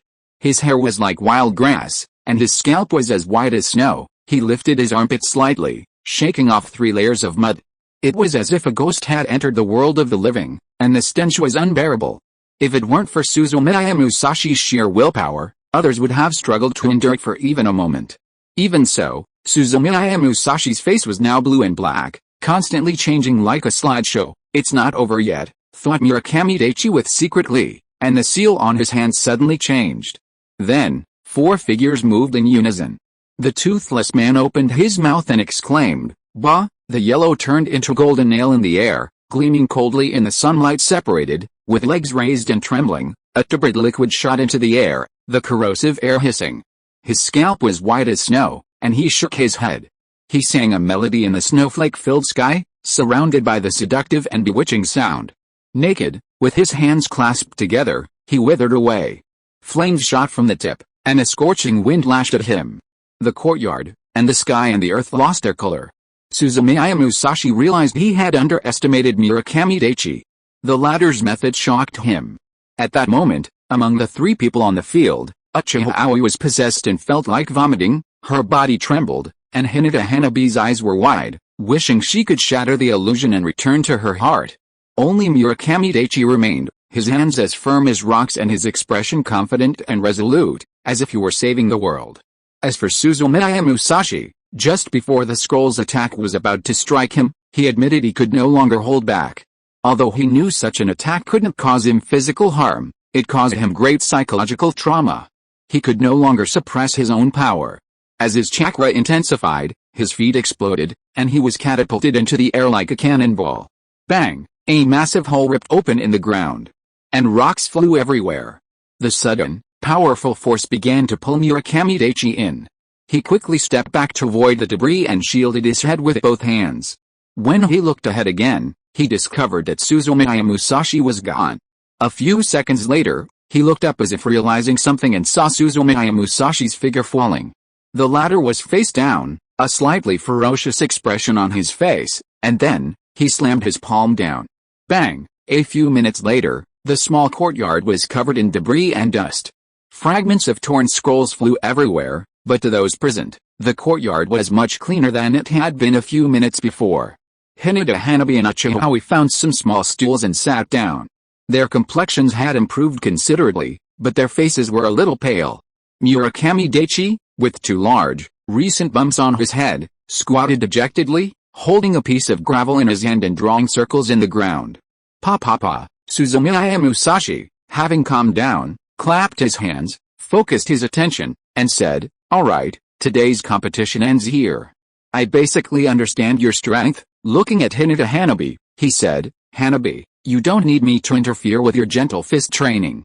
From now on, I'll let my shadow clone practice with you once a day. Come on, you're pretty good." Hinata Hanabi nodded. "Thank you, Musashi-sensei." Suzumiya Musashi turned to Uchiha Aoi. "You, come home with me later and we'll talk." Uchiha Aoi, "Oh." Suzumiya Musashi's gaze finally shifted to Murakami Daichi. Seeing him suddenly sit up, he hesitated for a moment, but finally made a realistic assessment. You're pretty good too." "She's a talented person, Murakami Daichi. I always feel like the other person is saying something else." Suzumiya Musashi continued, "To be honest, I haven't seen a young man like you, with such unique talents, in a long time. From now on, I won't interfere too much with your training. Whether it's your research into ninjutsu or your unusual attack methods, you can develop them as you wish. Furthermore, your combat thinking is also quite unconventional. In the future, you can try participating in analyzing enemy positions and coordinating team attacks. Besides that, I have a suggestion. You'd better master some powerful method for fighting the enemy as soon as possible, whatever it may be. You have unique abilities now, but overall, you're still too weak. Hanabi and Aoi are far more capable than you in direct combat. If you don't change quickly, you'll become a burden to your comrades when the three of you go on a mission. No matter how many wonderful ideas you have, if you aren't strong enough and you encounter a powerful enemy, you'll die. Some of my words may not be pleasant to hear, but after all, I am your leader. I will give you my advice. It's up to you whether you listen or not. Upon hearing this, Murakami Daichi's expression also turned serious. He said earnestly, I understand, Mr. Musashi, I'll do my best. Seeing that he had an idea in mind, Suzumiya Musashi said gently, alright, let's stop for today. Go back and get ready. Starting tomorrow, you'll practice in this courtyard. Then he looked at Uchiha Aoi, come with me. Hinata Hanabi and Murakami Daichi politely said their goodbyes. After they both left, Suzumiya Musashi led Uchiha Aoi back to the house. Uchiha Aoi whispered, brother, what's wrong? Why are you being so mysterious? Suzumiya Musashi looked at her and asked, what do you think? Uchiha Aoi rolled her eyes and said, could it be that you want to teach me advanced ninjutsu, sort of? Uchiha Aoi's eyes suddenly lit up. Great. Brother, I knew you were the best for me. Suzumiya Musashi, well, stop getting so excited. Do you remember what I just told you? Uchiha Aoi said, remember, you said I was too aggressive in fights, and then you said I was really good and a rare genius girl in Konoha? Suzumiya Musashi, haha, you really get it. Chapter 364 The Talent of Uchiha Aoi. Uchiha Aoi chuckled. Suzumiya Musashi said, from today onward, I will officially begin training you. There is only one purpose, to change your combat mindset, better understand the dangers of battle, and perfect your methods for annihilating the enemy. Uchiha Aoi. First, he lowered his head, stared intently into Uchiha Aoi's eyes, and asked, that was the Sharingan now, wasn't it? When fighting Uchiha Aoi, the red flash in his eyes was brief, but Suzumiya Musashi noticed it. Naturally, Uchiha Aoi didn't hide it. He nodded and admitted, that's right, the change occurred in an instant. Suzumiya Musashi gazed at those eyes silently. In the clear whites of the eyes, there was a pair of blood-red pupils, crystal clear. In the center of each eye was a completely black pupil, with black magatama slowly swirling around it.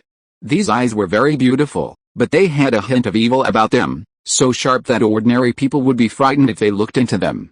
But when placed on Uchiha Aoi's small face, along with his slightly adorable bun, it gave people a strange, contrasting texture.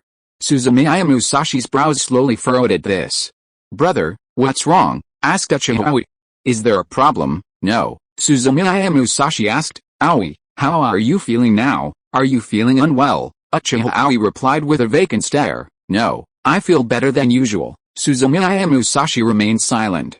The reason he asked this was because he had suddenly discovered that Uchiha Aoi's eyes possessed both a single and a double magatama. This is a very common trait among the Uchiha. The previous single and double hook he knew of was that mentally troubled Sasuke. Aoi, has anything happened recently that might have affected you? Never mind, why don't you tell me how you opened your eyes? Oh, Uchiha Aoi hesitated for a moment upon hearing this and said to Suzumiya Musashi, It was the day my brother went to Route to fight. I was so worried that I came home at night and had nightmares, and that's, hearing this, Suzumiya Musashi felt confused. An intense tenderness and shock washed over him. It is a great blessing that those you love also cherish and care for you. He reached out and gently patted Uchiha Aoi's bottom, wanting to say something like, I made you worry, but seeing the girl, much shorter than him, a brother's authority forced him to force the phrase, you're just a child, stop worrying about useless things in the future. How could Uchiha Aoi not sense Suzumiya Musashi's complex emotions? He simply took the other person's feelings into account and said, oh. Suzumiya Musashi recovered from his shock state and returned his thoughts to Uchiha Aoi's Sharingan. How to put it? Impressive. The Uchiha genius was impressive. After all, even among the Uchiha, there are many mediocre ninjas who never open their eyes in their entire lives. For an ordinary adult Uchiha, ninjas, whether Chunin or Jonin, upon opening their eyes, their original strength, combined with the extraordinary dynamic vision of the Sharingan, immediately increases their combat power. Therefore, being able to open one's eyes in life equals a well-deserved outstanding member of the Uchiha clan. They opened their eyes at a young age and lived up to everyone's expectations with their strength. As for the subsequent rebellion and genocide, we can only say that people can't always please others, and even geniuses sometimes disappoint. Uchiha Aoi, a young, recently graduated teenager, managed to open the Sharingan. Even among the powerful Uchiha of the time, She was a true genius. Upon opening her eyes, she possessed both single and double Magatama, and these were not ordinary single Magatama. Suzumiya Musashi speculated that this was due to Uchiha's superior talent. Once it exploded, her mental power surpassed the limit of a single Magatama. Although he was moved by the reason Uchiha opened her eyes, he did not believe it was better than the annihilation of her entire clan and the sacrifice of her parents. Known conditions: parents and entire family plus Uchiha Sasuke equals single Magatama. Me fighting Danzo root plus Uchiha equals single and double Magatama.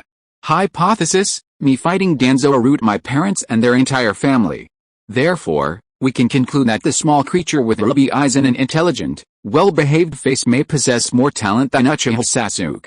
Sunflower, what's wrong, brother? Put away your Sharingan. The ruby eyes turned black again, and Uchiha looked at Suzumiya Musashi expectantly. Are you going to teach me a special move? Suzumiya Musashi chuckled and said, you're very impatient. Tell me, what do you want to learn? I can teach you everything I know. Hearing this, Uchiha unconsciously wanted to say 8 gates of ninjutsu. First, as someone close to Suzumiya Musashi, she clearly knew that the 8 gates of Danjo was a skill that Suzumiya Musashi was very proud of, and that it was quite powerful. Second, ever since Uzumaki Karen returned from her 3-year journey, she had always mentioned Suzumiya Musashi's request to teach her the 8 gates of Danjo, and the boasting in her tone was so obvious that she couldn't bear it. But before she could say anything, she stopped herself. As intelligent as she is, she certainly can't think things through based solely on emotions. She doesn't know if the 8 gates of Danjo are suitable for her, but she knows the right answer. I listen to my brother. I'll learn what my brother teaches me. The answer was a bit complicated, but Suzumiya Musashi didn't mind. Of course, he had considered beforehand what Uchiha should learn. As for basic taijutsu and ninjutsu, at your current level, you don't need me to teach you. Just practice and gradually improve on your own. In fact, you're quite good at combat perception, adaptability, and observation. It's just that I was overconfident in my understanding and prediction of danger. Although this self-confidence can improve your effectiveness in combat and your chances of completing missions, it will also increase your dangerousness. The first thing you should do is improve your ability to predict and prevent crises. Make sure you can flee if you can't win, and that you can still escape. Yes, Uchiha nodded repeatedly, awaiting Suzumiya Musashi's next words. She knew exactly what Suzumiya Musashi meant. In short, I know you're powerful, but you must be careful. Compared to this, she was more curious about the ninjutsu Suzumiya Musashi would teach her. Based on her knowledge of Suzumiya Musashi, he must have prepared something good. If you are listening to this novel on a channel other than Fanfic World, it means it was downloaded and re-uploaded without effort. We warmly invite you to visit our channel, Fanfic World.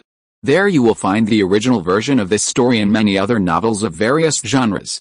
We look forward to seeing you dive into a world of incredible novels. Chapter 365, Combined Ninjutsu Spell, Wind and Fire Sleeping Together. Furthermore, you also need to master some powerful techniques. Control in battle is important, but life-saving techniques are equally so.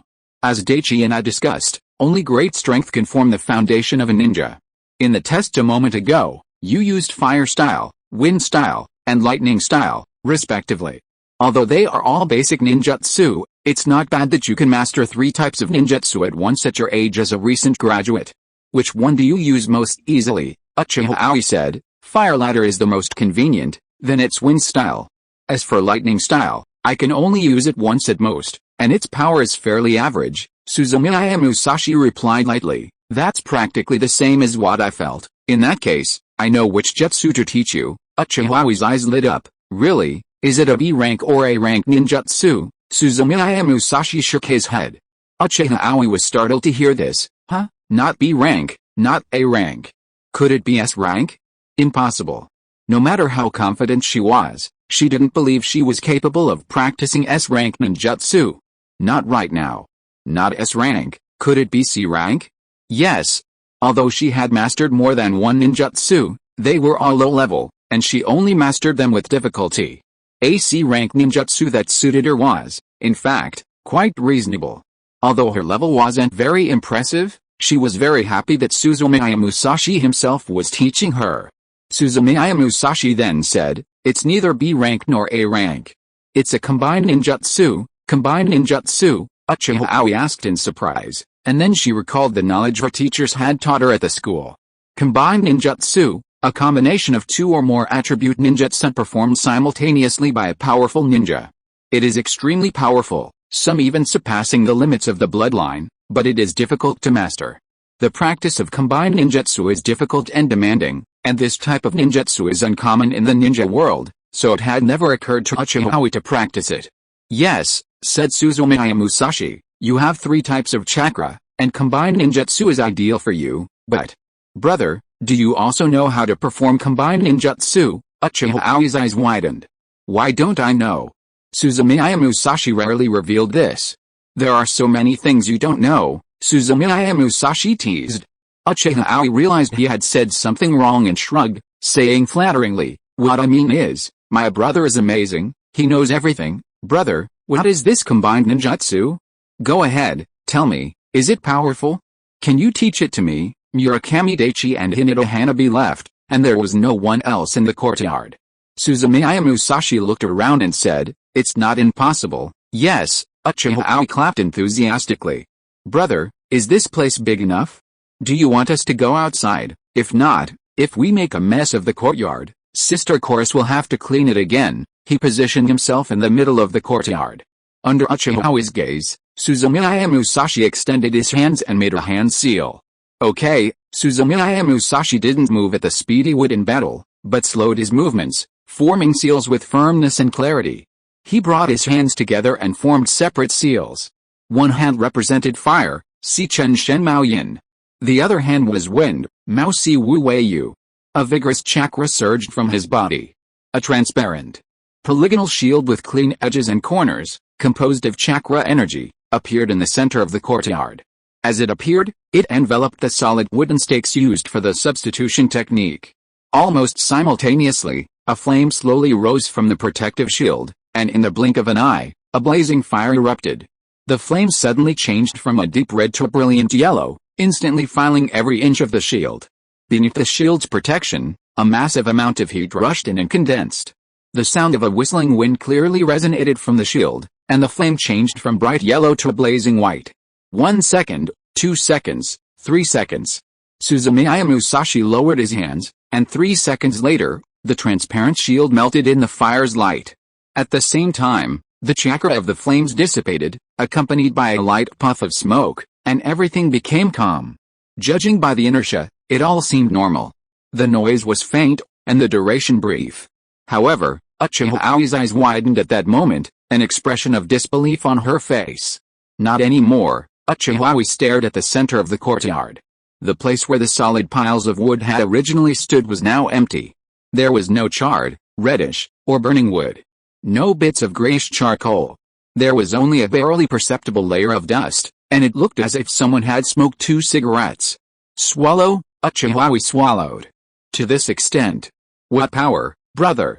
Brother, what kind of technique is this? Suzumiya Musashi said calmly, a combination of wind and fire attributes from ninjutsu. I call it the curse of wind and fire sleeping together. Curse, wind and fire, sleeping together, Uchiha Aoi muttered under his breath. Suzumiya Musashi, it puts the enemy to sleep for a second, 2 seconds for cremation, 3 seconds for smoke. He had to admit that seeing Uchiha Aoi lose his composure in front of him, Suzumiya Musashi felt a little pleased. He continued narrating, the original inspiration for this jutsu was Inoki, the 2 great scales of Iwagakure. His Keke of dust release has an attack power unsurpassed in the ninja world. Originally, I planned to research lineage erasure, research dust release and replicate it. It's just that dust escape is too difficult. I haven't researched earth escape enough to meet the replication requirements, so I didn't succeed. This combined ninjutsu is the result of my second attempt. Suzumiya Musashi's words were reserved. It was true that he had long coveted Inoki's dust release, and it was also true that he had attempted to research synthetic lineage erasure. However, curse, wind and fire sleeping together was not his second best result. Blazing escape, a combination of wind and fire attributes, was. Although the power of spell, wind and fire together was quite good, the wind shield's trapping ability had a limit and could be easily broken by a strong person. For a cage-level ninja, it wasn't a powerful method. The effect of curse, wind and fire sleeping together took 3 seconds to form, but blazing escape could be completed in 1 second, and the process was even faster. As for the most powerful release of dust, the attack effect is achieved the instant the ninjutsu is formed. It doesn't matter if you're made of metal, stone, flesh, blood, or from a living or dead being, even Uchiha Madara's Susanoo will be annihilated before your eyes. That's called unparalleled attack and tyranny. Even Suzumiya Musashi fears it. However, Uchiha Aoi isn't yet at the stage where she can dedicate herself to bloodstain research, so there's no need to explain it to her. Chapter 366 Teaching. Uchiha Aoi said, "Brother, how difficult is this ninjutsu?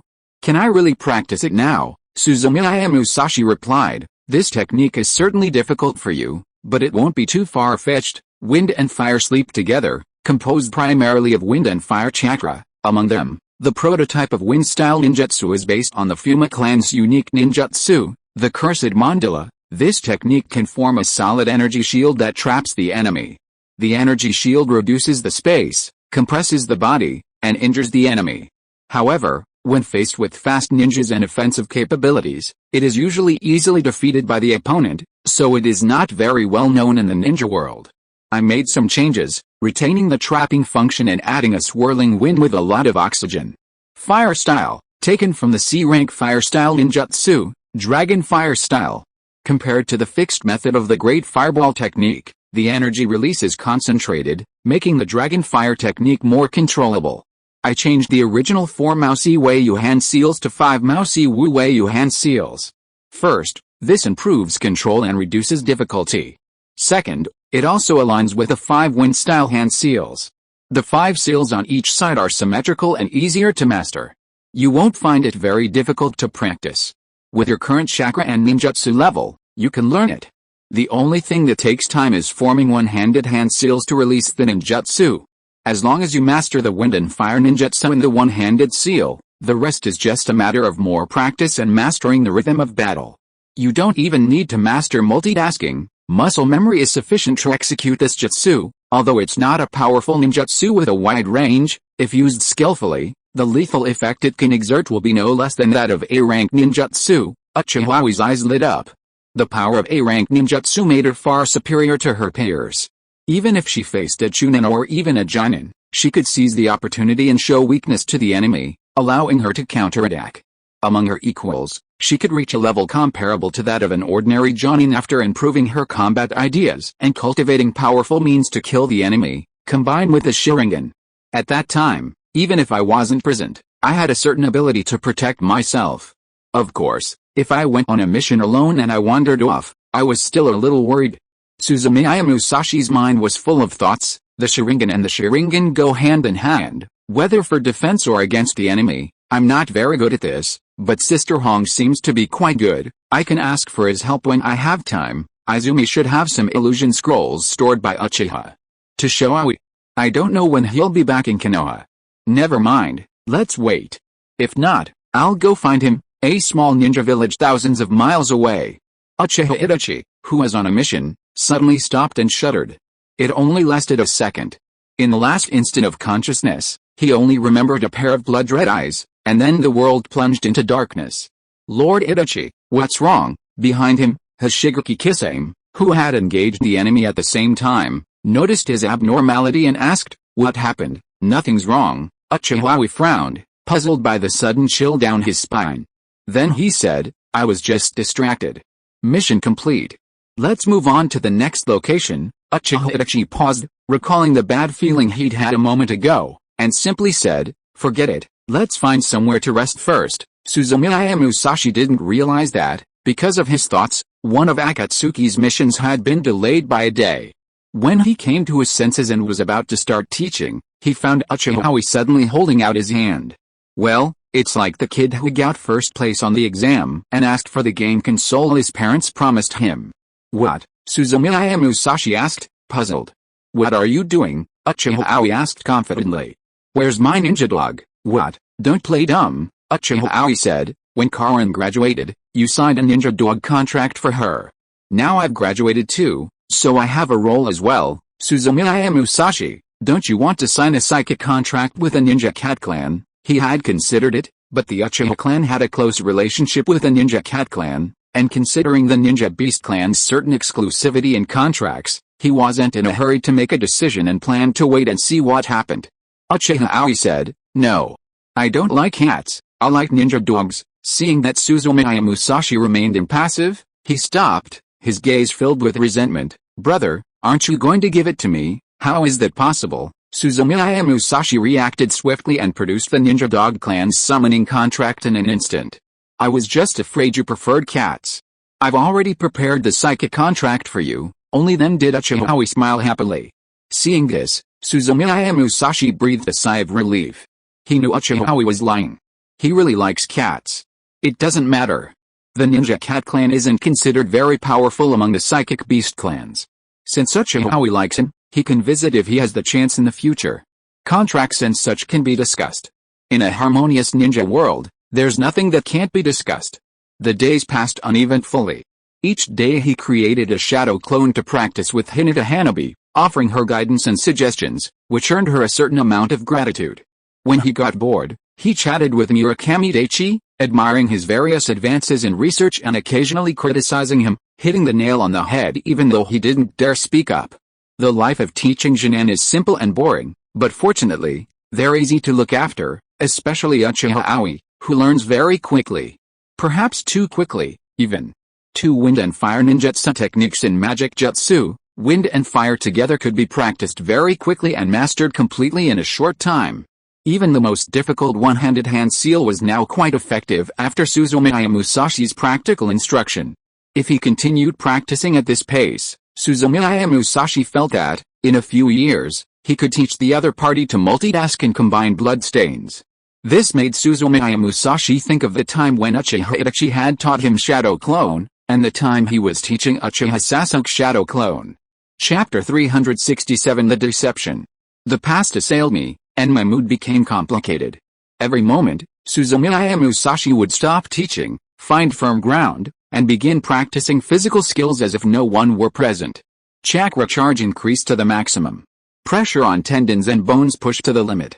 Stance was standard, movements perfect. Huchi, with sweat dripping, heavy breathing could be heard regularly in the courtyard. The Jinan of Team 18 had already grown accustomed to each other's training methods and practiced on their own, allowing Suzumiya Musashi to practice at his leisure. Only by vigorously exercising the muscles and strengthening the body and mind could Suzumiya Musashi's complex emotions be resolved and his good mood restored. Huchi, Suzumiya Musashi's mood was beautiful, but some people's was not so much. Mao Yuzian was wearing a tight-fitting suit today. The tight fabric accentuated her elegant curves. Her long purple hair fluttered in the wind, highlighting her lightly made-up, blonde, and rosy face, making her look even more charming. It was a pity that she was standing in front of Suzumiya Musashi's courtyard gate, her lovely appearance obscured by the door. She lowered her gaze, looked at the girl before her with a blank stare, and whispered, "Get out of the way, I'm sorry, Mr. Musashi won't be receiving any outsiders today." Hinata Hanabi said this following Suzumiya Musashi's previous instructions. Mao Yuzian's face reflected sadness. "I'm not a foreign guest, I'm Captain Musashi's subordinate." Mr. Musashi said that he was no longer the captain of the Anbu. According to the Hokage's instructions, he must reflect on his actions at home and cannot meet with outsiders at will. "Outsider?" Mao Yuzian raised her eyebrows.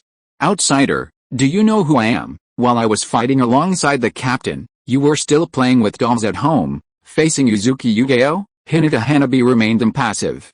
What was wrong with calling him an outsider? He couldn't even enter through the front door of Musashi's house, and could only sneak in when the 2 women weren't around. Besides, he was especially furious because he'd been told not to let a woman in, so he was definitely an outsider.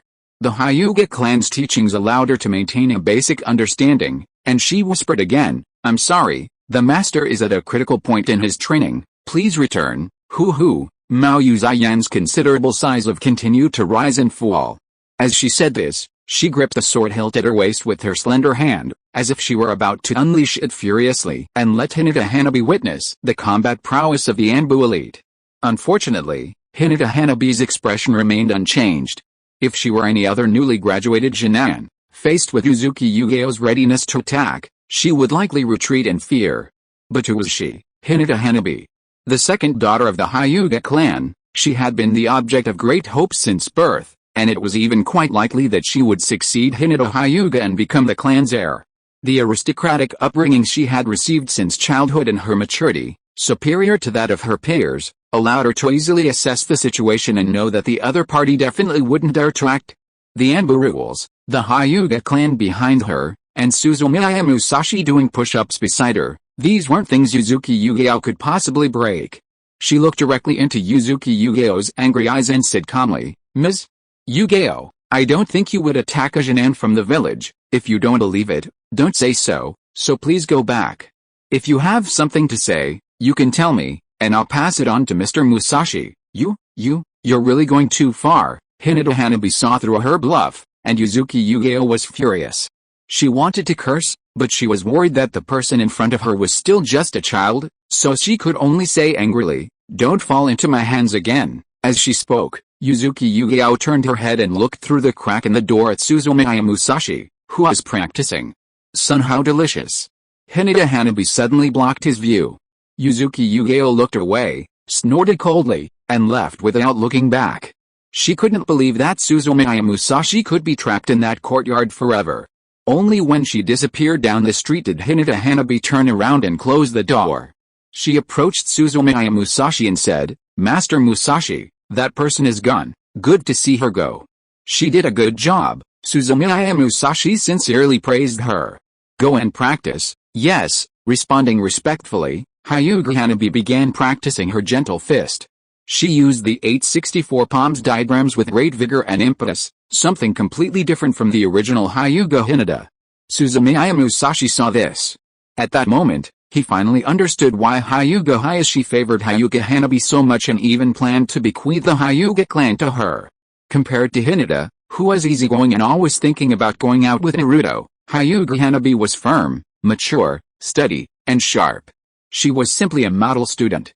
Until she started sweating and panting more heavily, Hinata Hanabi's movements didn't relax or become distorted at all. "Hanabi, rest a little if you're tired." Uchiha approached with a glass of water, sat on the bench at the edge of the courtyard, and asked Hinata Hanabi to rest.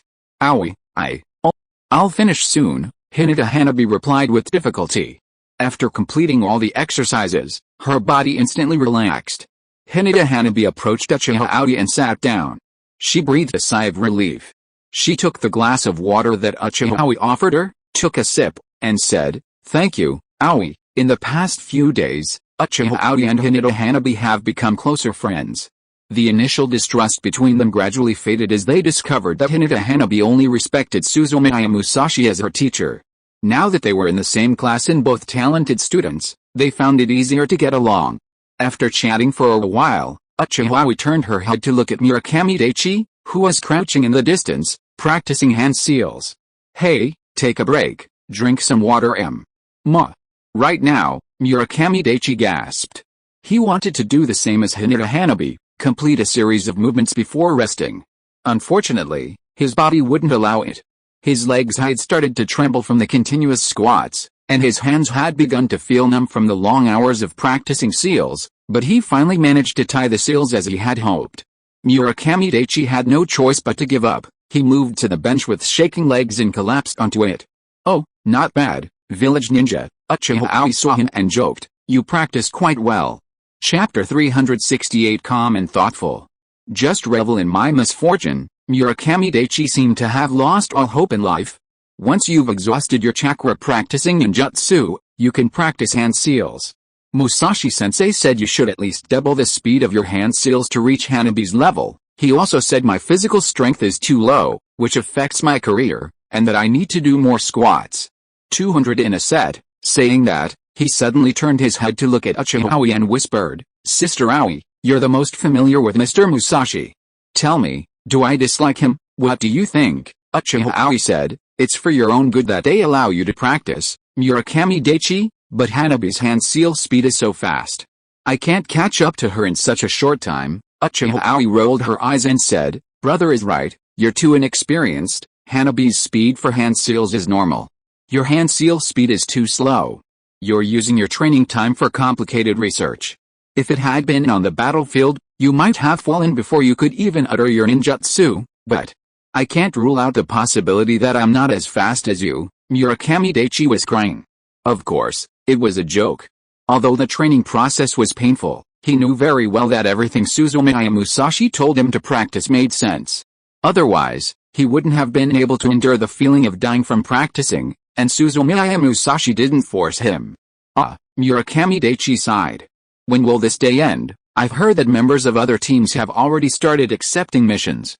We're the only ones still at home. Isn't it good to practice at home? Uchiha Aoi asked, confused. I'm making progress every day. Progress was only one of them. The most important thing was being able to be with Suzumiya Musashi every day, something she had dreamed of since starting school. Hinata Hanabi, who had remained silent the whole time, interrupted her. It's good to go on a mission. Seeing Uchiha Aoi looking at her, Hinata Hanabi said, Aoi, going on a mission won't interfere with your training. Besides, during the mission, I can check the results of my practice. That's right, Uchiha Aoi nodded. Now that she thought about it, she had never been on a mission with Suzumiya Musashi. She was excited about the idea of Team 18 going on a mission together. Bang! A sudden explosion startled all three of them. After the sound, they realized that the weight of Suzumiya Musashi's body had exploded. Fragments flew to the ground, and some were already embedded in the stone slabs.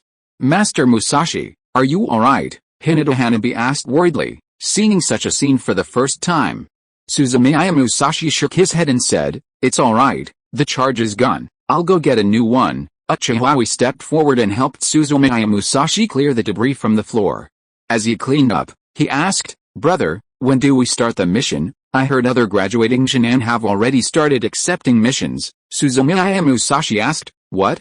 You're eager to complete the mission? Yes, Uchiha Aoi nodded and said, going out on a mission should be more interesting than training at home. Suzumiya Musashi understood the three of their thoughts.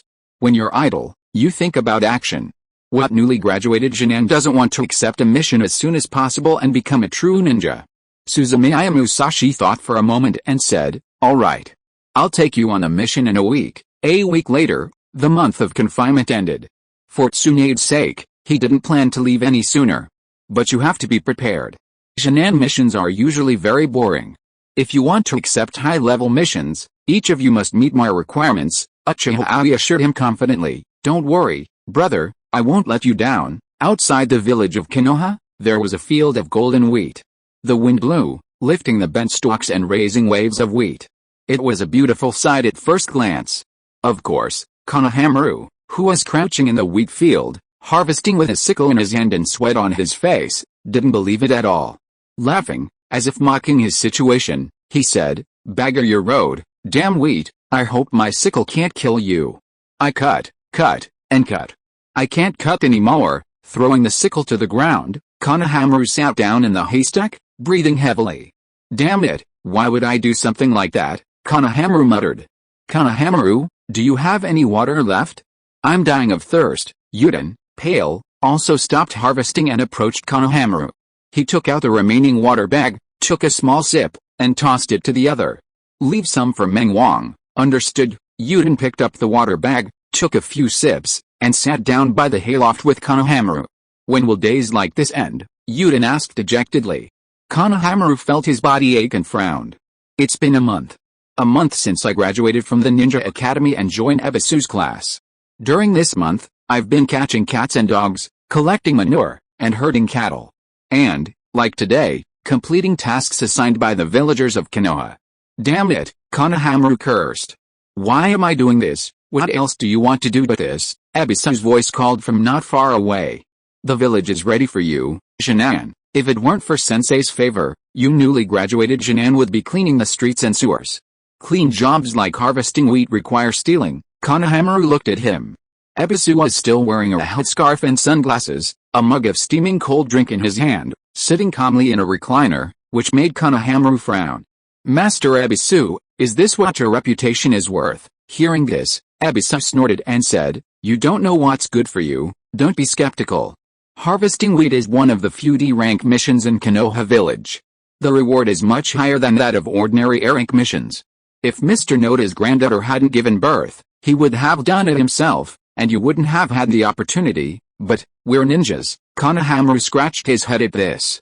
Aren't ninjas supposed to spy on the enemy? Fight in any weather, and fight the enemy. Fight the enemy? Spy on the enemy. Ebisu raised his voice, staring at Konohamaru in disbelief.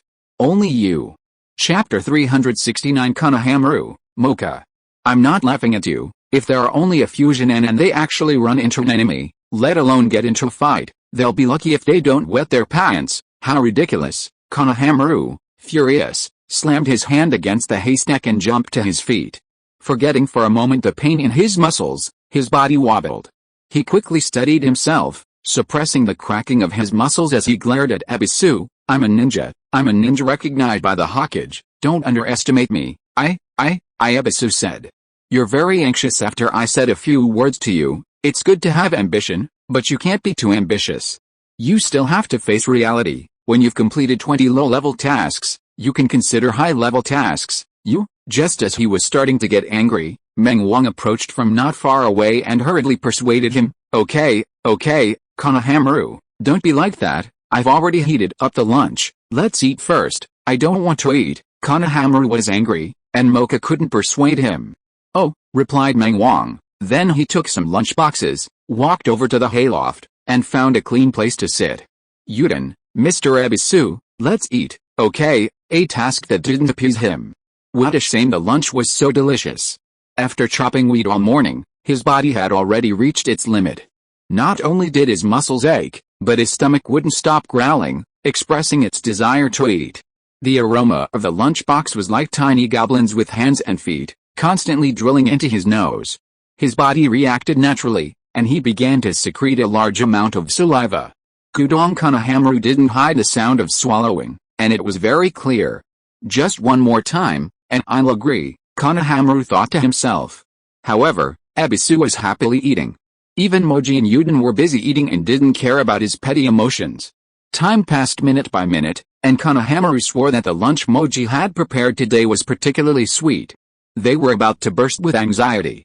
Seeing that the others really didn't have.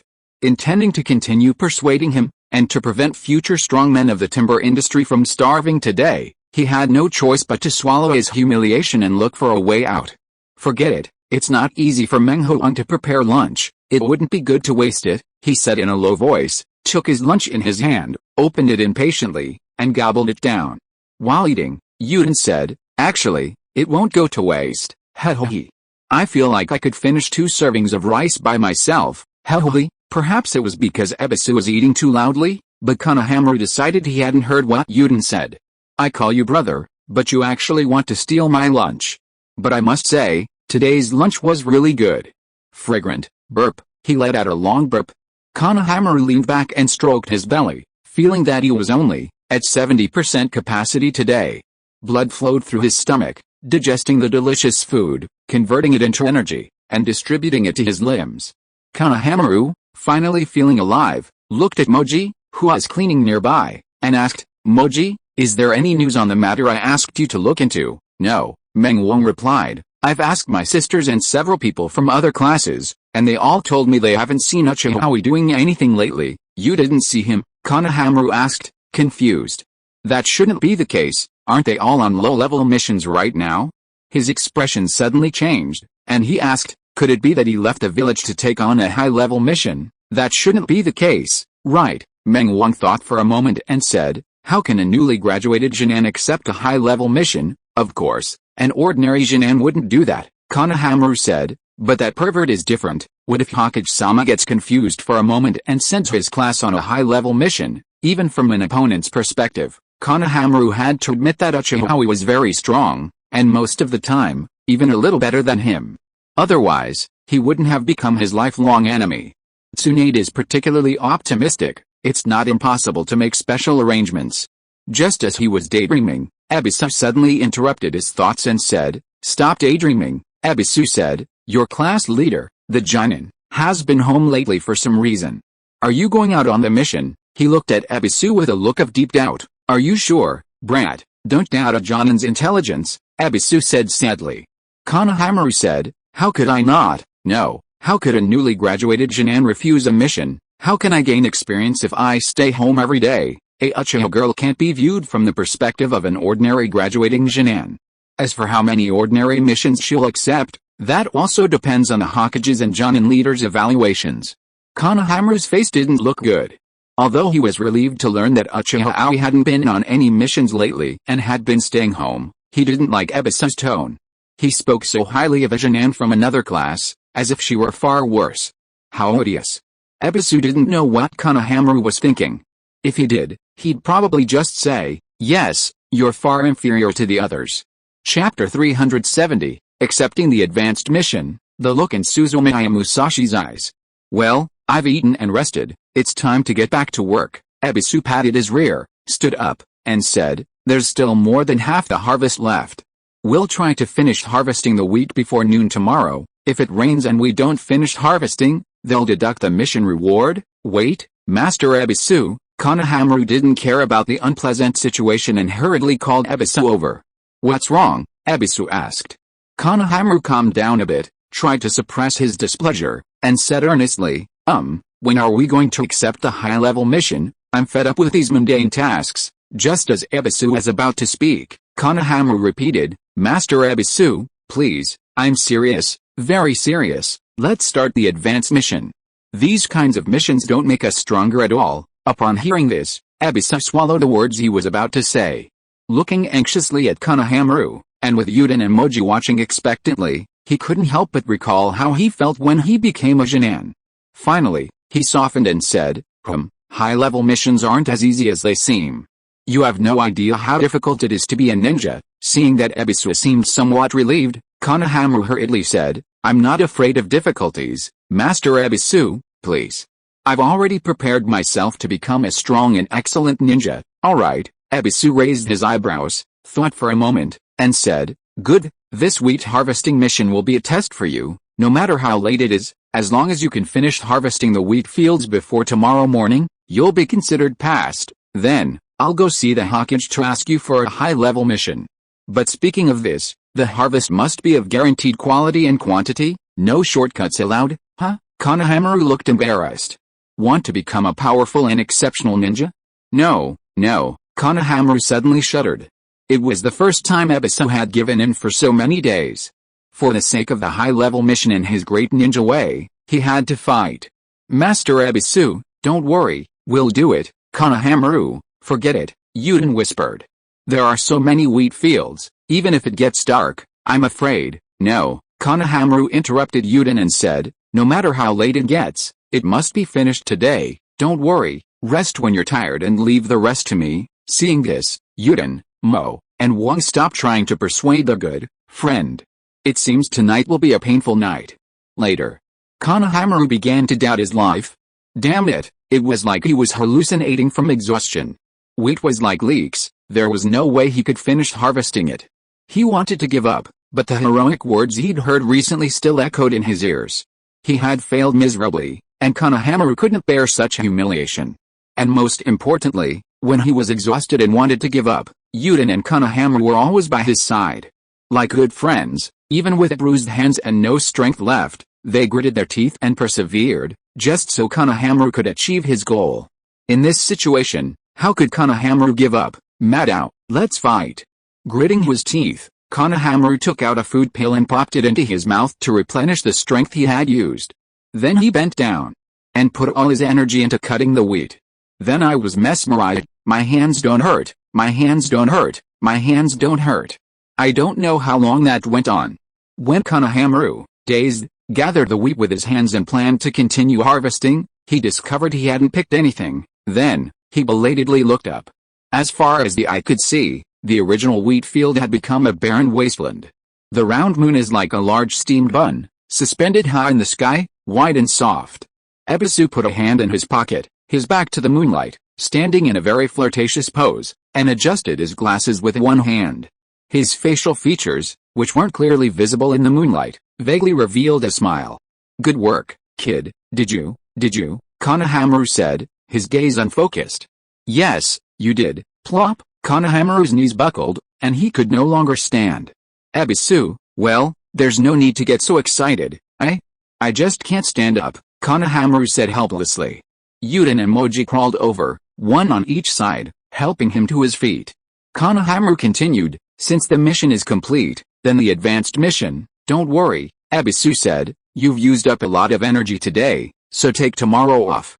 I'll go see if there are any high-level missions suitable for you. The day after tomorrow morning, I'll take you before the Hokage-sama to receive your high-level mission. Boys, get ready, your journey as a ninja is about to begin." Konohamaru's eyes flashed. "I've been ready for a long time." The light in his eyes dimmed, and Konohamaru finally fainted. Ebisu dodged and caught him, took a quick look, and then said to Yuden Moyung's worried expression, "It's okay, I'm just exhausted. A good night's sleep will be fine. After a day of rest, my body, which once wanted to go on strike, has finally recovered." Early in the morning, the sun slowly rose over the horizon. Konohamaru, who had dressed and put on his ninja backpack, met up with Ebisu and headed to the Hokage building looking completely new. Along the way, Konohamaru and the other two were filled with anticipation. It was their first high-level mission. Although they knew that high-level missions would be dangerous, they couldn't help but feel excited and curious. Yuden and Moji kept talking along the way, and although Konohamaru did his best, maintaining a serious demeanor, his occasional smile betrayed his happiness. This happiness was abruptly interrupted when he opened the door to the Hokage's office. "Is that you?" Aoi, who hadn't been heard from in almost a month, unexpectedly appeared in the Hokage's office with him. "Why can't I be here?" Uchiha Aoi said calmly. "It seems this isn't your territory either." The relaxed tone betrayed a disdainful attitude. A single sentence made Konohamaru's eyebrows twitch. "With an ordinary appearance. I think his name is Murakami Daichi." Behind a few people stood a young man with an upright figure. His robust muscles exuded a wild and primal aura, and his loose-fitting orange-red martial arts uniform had an aura unlike that of ordinary ninjas. His eyes and eyebrows filled with heroic spirit. As he stared at him, the man seemed to notice his gaze and turned his head to look at Konohamaru. There were no extra glances, nor too many expressions. With just one look, Konohamaru shuddered suddenly and felt the hairs on his back inexplicably stand on end. Chapter 371 The production of Murakami Daichi. Is the wind blowing? Konohamaru turned around, confused, and saw that the Hokage's office door was ajar. When he turned his head, the man was no longer looking at him, but rather behind him. "Master Ebisu, it's been a long time," said Suzumiya Musashi with a kind smile. "I'm Musashi." Ebisu looked surprised. "I didn't expect to see you here." "Yes, it's been a long time. What are you doing?" "Taking a few kids on a mission," explained Suzumiya Musashi. "Ebisu-sensei, are you too?" "Yes," Ebisu smiled and said, "the newly graduated Jinan is just like I was at the beginning, with his mind full of high-level missions. Time flies. I still remember when I took you and Izumi in, it didn't seem like so long ago. Now you're back at your old job, leading a squad of Jinan." Suzumiya Musashi nodded and said, "If the third Sama knew this, he would thank you even in the afterlife." He knew that Ebisu wasn't good at, nor did he aspire to be, a ninja who undertook dangerous missions. If possible, he would prefer to be a teacher at a ninja academy or a private tutor in the village. Becoming a letting Johnny not only required more energy but also involved leaving the village and carrying out dangerous missions. If Ebisu hadn't been thinking about the third Hokage's friendship, he probably wouldn't have ended up leading the Jinan team. As they both reminisced about the past, Konohamaru kept his eyes on Uchiha and didn't listen closely to what they were saying. However, he grasped the key information from just a few words. "Master, back then, Jinan class, so this guy was Ebisu's student. I thought he was a very powerful ninja." Thinking to himself, Konohamaru couldn't help but straighten his back slightly in front of Uchiha. "So what if you're talented? Your team leader is just a Jinan, and mine has led him." He knew Ebisu's level. How powerful could the ninja be if he could lead the team? "Wait, a good image isn't good. Are you alright?" Uchiha's voice interrupted Konohamaru's thoughts. She said, "Of course I'm fine, it's nothing, step aside." Uchiha frowned slightly. "You're standing here like an idiot, preventing me from accepting the mission." Konohamaru raised his eyebrows. "Are you also planning on accepting high-level missions?" His words had two meanings. On one hand, he expressed his doubts about the other party accepting high-level tasks, and on the other, he implicitly stated that he had come to accept a high-level task. Uchiha didn't bother to understand what he meant. She shook her head and said, "Actually, no, my brother said our training is almost over, it's time to go out and accept a C-rank mission." Konohamaru's eyes widened. "Really? I heard you haven't been on any missions these days and have been staying home." I'm afraid you haven't completed many DNA rank missions. Don't get me wrong, I didn't hear it from others. I just overheard, Uchiha Aoi said. The truth is, I didn't have time to complete the DNA rank tasks. We were planning to do 2 missions a couple of days ago, but my brother said they were too boring and a waste of time, so he didn't let us do them and gave us the day off. Konohamaru, D. The next instant, he spun his head around sharply and glared fiercely at Ebisu. Van. Look at that person's master. Look at yourselves again. The leader of Uchiha Aoi's team, the Jonin, didn't let them do low-level missions, but took them on C-rank missions right away. They're so good. We spent a month hunting cats and dogs, and we were exhausted. It's too much, he glared at Ebisu, trying to embarrass him, but unfortunately, Ebisu was chatting happily with Suzumiya Musashi and didn't notice his eyes. Konohamaru had no choice but to turn around and look at Uchiha Aoi enviously.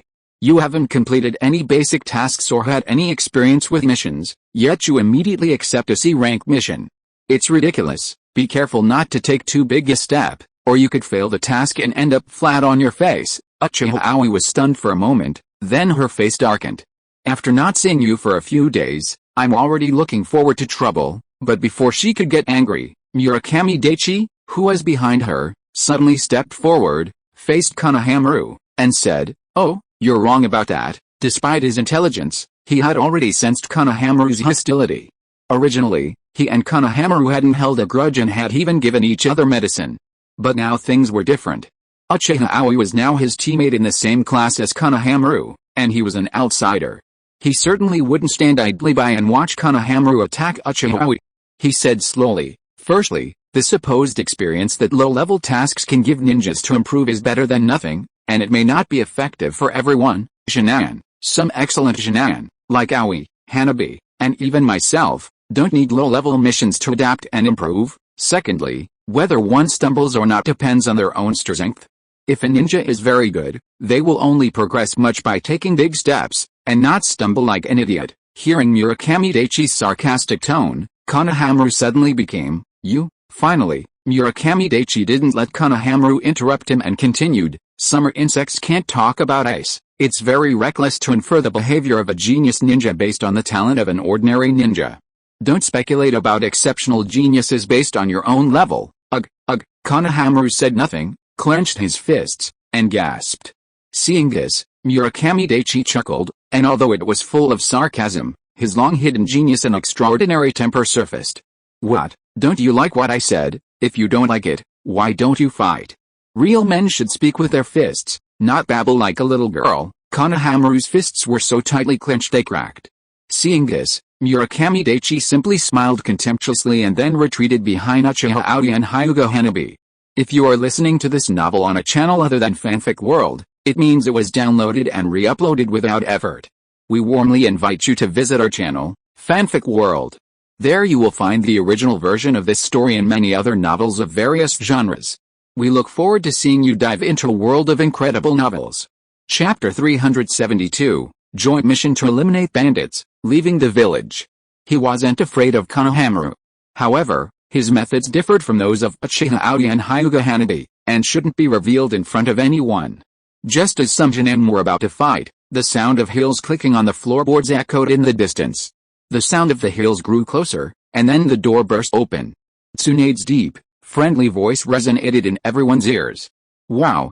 There are so many people. How are you? How's your day? Why have you come to my house? And you, Musashi Jonin, it's been a long time. Have you been sleeping well lately?" Suzumiya Musashi's face froze, and he said, "How, thank you for your concern, Hokage-sama. I've been doing quite well lately, I'm glad." Tsunade smiled contentedly. "There's so much going on in the village right now, and it's time to use our people. Only when you're well rested can you work better." Suzumiya Musashi didn't answer the call to avoid increasing his workload. Neither did Tsunade. She sat in the chair with her arms and legs outstretched, looked at everyone, and said, "You're all here to receive your mission, right? It just so happens there's a perfect task for you, you angry little brat." Everyone looked puzzled. Tsunade continued, "There's a C-rank mission very suitable for the newly graduated Jonin to train on. Tsuna. Mr. Hokage, please assign this task to our class." Konohamaru suddenly stepped forward and said loudly. Uchiha Aoi looked at him with dissatisfaction, But before he could say anything, Tsunade spoke up. "Kid, why are you in such a hurry?" Tsunade said, taking a mission scroll from the table and placing it in front of them. "There's intelligence that a group of Ronin has recently gathered in the northern part of the Land of Fire. They call themselves Ronin, but they're really a band of thieves. They robbed nearby villagers and merchants and killed quite a few people. After an investigation by the intelligence department, it was confirmed that they are a malevolent force. We need to send people to eliminate them." "I'll leave it in your hands." "Leave it in our hands?" Konohamaru asked, confused. "What do you mean?" Tsunade replied. "Literally, this group of thieves is quite large. It would be difficult for a single class to complete the task.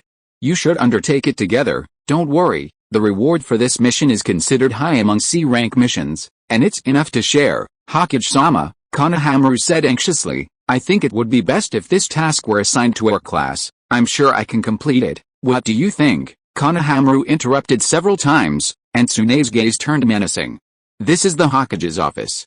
Could you repeat what you just said?" Tsunade had been accumulating power for a long time since assuming the position of Hokage. Moreover, when Tsunade took office, it caused Konohamaru great psychological trauma. Therefore, when Tsunade's expression changed, Konohamaru instantly sensed that something was wrong. "No. I don't mean that. I mean, I'll say it one last time, I don't need little devils interrupting me when I'm speaking. When you become a Jonin, come and tell me what I think." In the end, Tsunade's face turned serious, and her eyes reflected murderous intent, which frightened Konohamaru so much that he lowered his head. Seeing this, Tsunade turned her gaze to Uchiha Aoi. "And you, little ones? Do you have any objections?" Uchiha Aoi said. "I'm willing to follow the Hokage's instructions and accept the mission." I'm willing too," Konohamaru said weakly. He was afraid that if he didn't say anything, the mission would be lost. "Very well, I understand, Hokage-sama." Suzumiya Musashi. "Yes." After taking the mission scroll, several people left the Hokage building. After Ebisu read it carefully, he asked Suzumiya Musashi, "Musashi, what do you think of this mission?" "I'm just accompanying you." Hearing this, Ebisu thought it made sense. The purpose of this mission was to help the Jonin grow. As the leading Jonin, they shouldn't be of much help. Thinking this, he handed the scroll to Konohamaru and said, "Did you hear me? Take a look at the mission and decide for yourselves." Konohamaru took the scroll with a gloomy expression. He reasoned that, since it was the first time he and Yuden Murayoshi had received a high-level mission, they should perform well and complete it flawlessly so that Uchiha could see their progress. Unexpectedly, they ended up completing the same task together. In this case, should the credit belong to him or to Uchiha? After the 6 Jonin read the mission's contents together, Konohamaru was the first to speak. "What should we do for this mission? Do we act separately or together?" Uchiha looked up. "What do you mean?" Konohamaru thought for a moment, turned around, and hid with Yuden Murayoshi to study quietly for a while. Then he returned to Uchiha. "This mission is a unique opportunity, and also a test from the Hokage-sama for us. My idea is that we act together from the start. It will be more convenient for both teams to assess the enemy's situation and rest. When the time comes to eliminate the bandits, we'll attack from 2 fronts. What do you think? That way, they wouldn't appear disunited by splitting up too soon, and it would also be in our best interest to demonstrate our strength." Uchiha pondered for a moment and then nodded decisively. "Alright, let's do it." Konohamaru didn't want to get involved with her, but why didn't she want to split up? From a mission perspective, merging the 2 teams would certainly be safer. But from a personal perspective, did she still need Konohamaru's help? The 2 groups reached an agreement, and after consulting with Suzumiya Musashi and Ebisu to no avail, they realized that the 2 Jonin actually intended to let them complete the task on their own. After checking their equipment and supplies, the team set off. Upon leaving Konoha's gate, Konohamaru and the other 2 exchanged glances and immediately formed a battle formation. They took the lead in undertaking the surveillance and reconnaissance mission. Yuden and Moji stood to the left and right, scanning for hidden enemies. Konohamaru, in the center, held a kunai and cautiously approached. His eyes wide, like a pike searching for food, watched for every movement. This caused Suzumiya Musashi to frown. There was no other reason, it was simply the opponent's aura, which inexplicably seemed rather pathetic, as if a group of thugs were raiding the village. Ebisu beside him also looked embarrassed. No, he had just left the village. The Fire Nation's border was still several days away. Weren't they overreacting, acting as if they were facing a major enemy? In comparison, Uchiha Aoi and the other two, walking with purposeful steps and calm expressions, seemed much more pleasant to look at. The stark contrast made Ebisu, who claimed to be an elite master, blush. He could only say to himself, "Don't get angry, don't get angry." Although it was a little embarrassing, he still maintained a certain vigilance. Jinan. They were just Jinan, it was understandable. Chapter 373 Konohamaru, can you do it? Luckily. After a while, embarrassment usually becomes commonplace. As time passed, Ebisu's face had gone from the initial blush to indifference. Wasn't it just that the Jinan he'd brought made him a little embarrassed? What did that have to do with him, Jonin Ebisu? It wasn't a big deal. Gradually, the group moved farther and farther away from the village. Soon, almost no time had passed. The sun slid down the mountain. Konohamaru and the other two also went from their initial excitement to exhaustion. After all, he had been on high alert since leaving the village, and his mind was too focused, which made his head feel a little numb. "I'm so tired," Yuden sighed. "Mo Wang, how far have we walked? How long will it take us to get there?" Meng Wang took out a map, looked at it for a moment, and said, "We're halfway there. If we rest tonight, we probably won't arrive until tomorrow night." Hearing this, Yuden suddenly felt that the journey was long. Even Konohamaru couldn't hold out any longer. He glanced back and saw that Uchiha Aoi and the other two were still as relaxed as when they left the village. Following them, he suddenly felt a little off balance. He was the one who had volunteered for the reconnaissance and surveillance duties. After walking for a while, Konohamaru still thought that wasn't the solution. After all, human energy is limited. But just as he was searching for a reason to ask Uchiha Aoi and the others to take over the guard shift, the latter suddenly intervened. "Konohamaru, are you alright? If you really can't hold out, should we take charge of keeping watch?" "Don't worry, we're here to make sure no one can surprise you." "What? How come I can't?" Konohamaru's face suddenly changed at that, and subconsciously he replied, "I can do it just fine, it's just a simple alert. It's easy for me." In an instant, Konohamaru forgot all his tiredness and reluctance. Compared to being considered incapable and arrogant by Uchiha Aoi, even if he were exhausted and collapsed on the way, he wouldn't humbly ask for a replacement. "Oh, that's right," Uchiha Aoi seemed to have noticed. "Konohamaru, you have great stamina. I thought you had no strength left. How is that possible?" Konohamaru straightened his chest and adopted a heroic and proud stance. "Even though you've defeated me hundreds of times at school by chance, in terms of physical strength and stamina, I won't give up on you." Uchiha Aoi, "Really? That's good." Hearing the conversation, Hinata Hanabi covered her mouth and laughed. Murakami Daichi, who was standing, glanced at the stony-faced Ebisu beside him, then at Konohamaru, who was on reconnaissance in front of him, and couldn't help but shake his head and sigh. Poor Konohamaru. Sister Kui was manipulating him.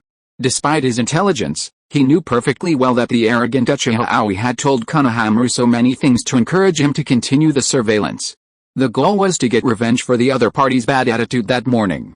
Murakami Daichi had long seen that Uchiha Aoi and Hyuga Hanabi, his two companions, were not easy to deal with, so even he had to be very careful not to offend them. "Konohamaru, why did you pick on Sister Aoi when you could have picked on anyone? Your strength and IQ were so low, so if it wasn't you, you'd be in for a rough time." The sun slipped between two mountain peaks, the glow of sunset dissipated, and the darkness of night spread. After an indeterminate amount of time, Konohamaru, who had been holding on, finally heard the voice he had been waiting for.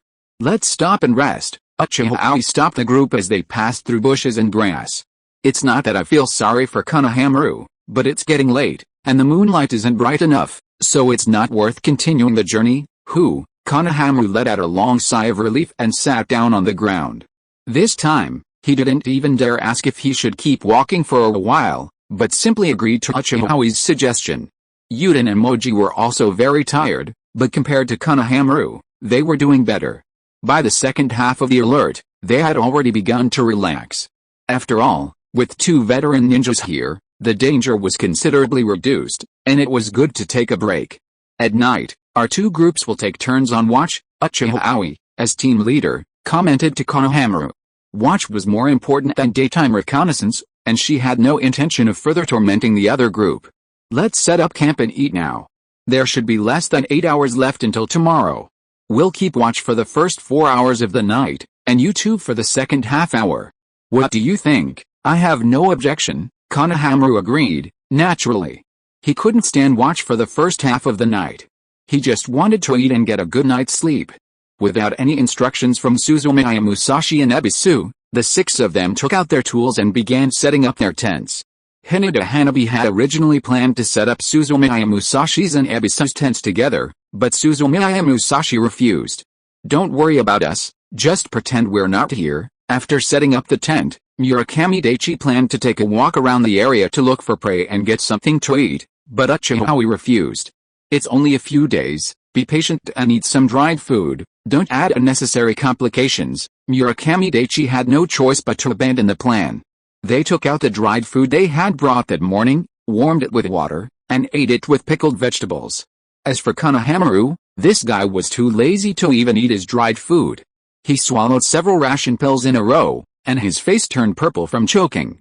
After quickly drinking a few gulps of water, he fell asleep in the tent. Hinata Hanabi remained in the tent. Every now and then, she would get up, open her Byakugan, and look around with perfect clarity. The campsite chosen by Uchiha was very good. Hinata Hanabi silently circulated her chakra to expand the soft meridians of her fist. At one point, she heard a noise behind her. Upon discovering it was Murakami Daichi, she didn't pay much attention, thinking he was going to the bathroom. But after a while, a pungent odor reached her on the wind. In an instant, Hinata Hanabi frowned and held her breath. What a smell! Inside the tent, Suzumiya Musashi, who practiced yin-yang release, suddenly opened his eyes. Suddenly, a scream echoed through the silent camp. In an instant, everyone awoke, rushed out of the tent in a panic, and looked in the direction of the scream. What happened? It's Konohamaru's voice. At the same time, Konohamaru awoke with a start. His face was distorted, his features severely deformed. He shouted furiously, "Who is it?" Chapter 374, Murakami Daichi's Midnight Thunder. Who pooped? It stinks. His tent was facing downwind, and the pungent smell almost reached his nose, so intense it made him want to cry. Konohamaru's roar echoed Hinata Hanabi's thoughts, but he soon realized something was wrong. It stinks. Human excrement can't and shouldn't smell this bad. His chakra surged, Hinata Hanabi activated her Byakugan, and the veins in her cheeks instantly bulged. She looked in the direction of the smell, and her eyes fell on the stealthy figure of Murakami Daichi. At the same time, Konohamaru, who had sprinted out of the tent like a madman, quickly found the culprit. Daichi. What did you do? Poison? Murakami Daichi stood there, bewildered, a small vial in his hand. At his feet, a line of white powder was clearly visible, and the acrid stench was coming from both the vial in the other person's hand and the line on the ground. Uchiha approached, covered his nose with one hand, and said earnestly, "Dazi, why aren't you sleeping here?" Murakami Daichi looked slightly offended. He weakly lifted the container and explained, This is powdered insect repellent, I made it myself, and it works wonders. Isn't Hanabi on guard duty? I thought sprinkling some insect repellent would relax her, and everyone could sleep better." Everyone, Suzumiya Musashi and Ebisu approached and first carefully observed the powder on the ground. Seeing many snakes, insects, rats, and ants fleeing, some even killed on the spot, they looked at each other and nodded. Ebisu, Dazi wasn't lying. The powder he scattered did have a good insect repellent effect. Even with Ebisu's testimony, this explanation didn't convince everyone. "It's nothing, it just stinks." Especially Konohamaru. Scared. It's just, damn it," Konohamaru blurted out without thinking. It was a bit harsh, but at that moment, several Jinan, including Hyuga Hanabi and Uchiha, were extremely exhausted. It stank. It stank terribly. Some even suspected that the reason Murakami Daichi's insect repellent powder had worked so well wasn't due to its medicinal properties, but simply because the creatures couldn't stand the smell and had been driven away by the chemical attack. "Alright, stop gathering here and go back to rest," Suzumiya Musashi said to calm things down. "But, Musashi-Janin," Mo Wang's eyes were slightly red from sleep, and tears streamed down his face. "It stinks so much I can't sleep." Suzumiya Musashi covered his forehead with his hands. There are those who have a sudden inspiration and don't realize how much damage they cause to their comrades. He said helplessly, "Dazi, go clean up the insect repellent powder. No. Cover it with dirt. If you leave it out, no one will be able to rest." "Okay, Mr. Musashi," Murakami Daichi replied weakly with a regretful expression. Such good powder is going to waste, Suzumiya Musashi said. Don't worry. The environment here is open, and with Hanabi's Byakugan, you won't need your insect repellent powder. Suzumiya Musashi said this and turned to return to the tent, but halfway there, he suddenly stopped. That? Daisy, I know you have many rare research results. But if you plan to use them in the future, remember to inform your companions in advance so that everyone is mentally prepared. Murakami Daichi, Cap, understood. Murakami Daichi suppressed his pain and covered the scattered medicinal powder with coarse dirt, thus suppressing the smell. Even so, the stench in the air took half an hour to dissipate. Everyone managed to fall asleep. The only ones still awake were Hinata Hanabi outside the tent and Suzumiya Musashi inside. It was late at night. After using her Byakugan to scan the surroundings again, Hinata Hanabi reached Konohamaru's tent and woke him from his deep sleep. Get up, it's midnight, spicy crab. Konohamaru opened his eyes, dazed. What spicy crab? Hinata Hanabi, I feel like throwing cold water on the other one. After a moment, Konohamaru came to his senses and realized it was his night shift. He didn't hesitate to rub his face a couple of times to shake off the sleepiness. Then he went out to keep watch and told Hinata Hanabi to go back to rest. But neither of them knew that, after Konohamaru replaced Hinata Hanabi, Ebisu slowly sat up in the tent, while Suzumiya Musashi stopped sitting cross-legged and went to sleep. It was the first time the Jonin had gone on a mission. The two top Jonin had said they would treat them as if they didn't exist, but in reality, they were worried, so they agreed to stand guard in the tent. With their Jonin level, they could perceive the slightest movement outside more clearly than the Jonin on night watch. He opened his eyes in surprise. Then he turned and looked toward Uchiha Aoi's tent. Although his combat ability was somewhat diluted, his strength was genuine. His super strong perception allowed him to easily see through the tent and sense what was happening inside.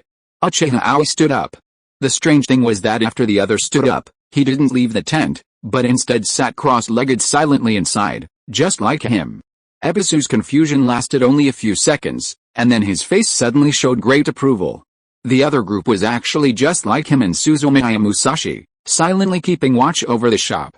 The look of approval didn't linger on Ebisu's face for long, and it soon turned into a silent, bitter smile. A bitter, self-critical smile. Why hadn't Uchiha Aoi honored the agreement and left Hinata Hanabi on watch for the first half of the night, and Konohamaru alone for the second half? The answer was obvious. Uchiha Aoi trusted her comrade Hinata Hanabi, but not Konohamaru. She only felt safe if he stayed awake for the second half of the night. Realizing this, Ebisu couldn't help but feel deeply moved. She was a Jonin too, and a girl. How could there be such a difference between Konohamaru and her? Could it be that he was like that Musashi guy? Even worse. That bastard was a disgrace. Chapter 375 Attack, Konohamaru embarrassing. Ebisu wanted to leave the tent and wake Konohamaru, but after thinking it over, he finally decided against it. It would be better not to reveal that he and Suzumiya Musashi were on guard duty that night. Otherwise, it would be detrimental to the Jonin's development.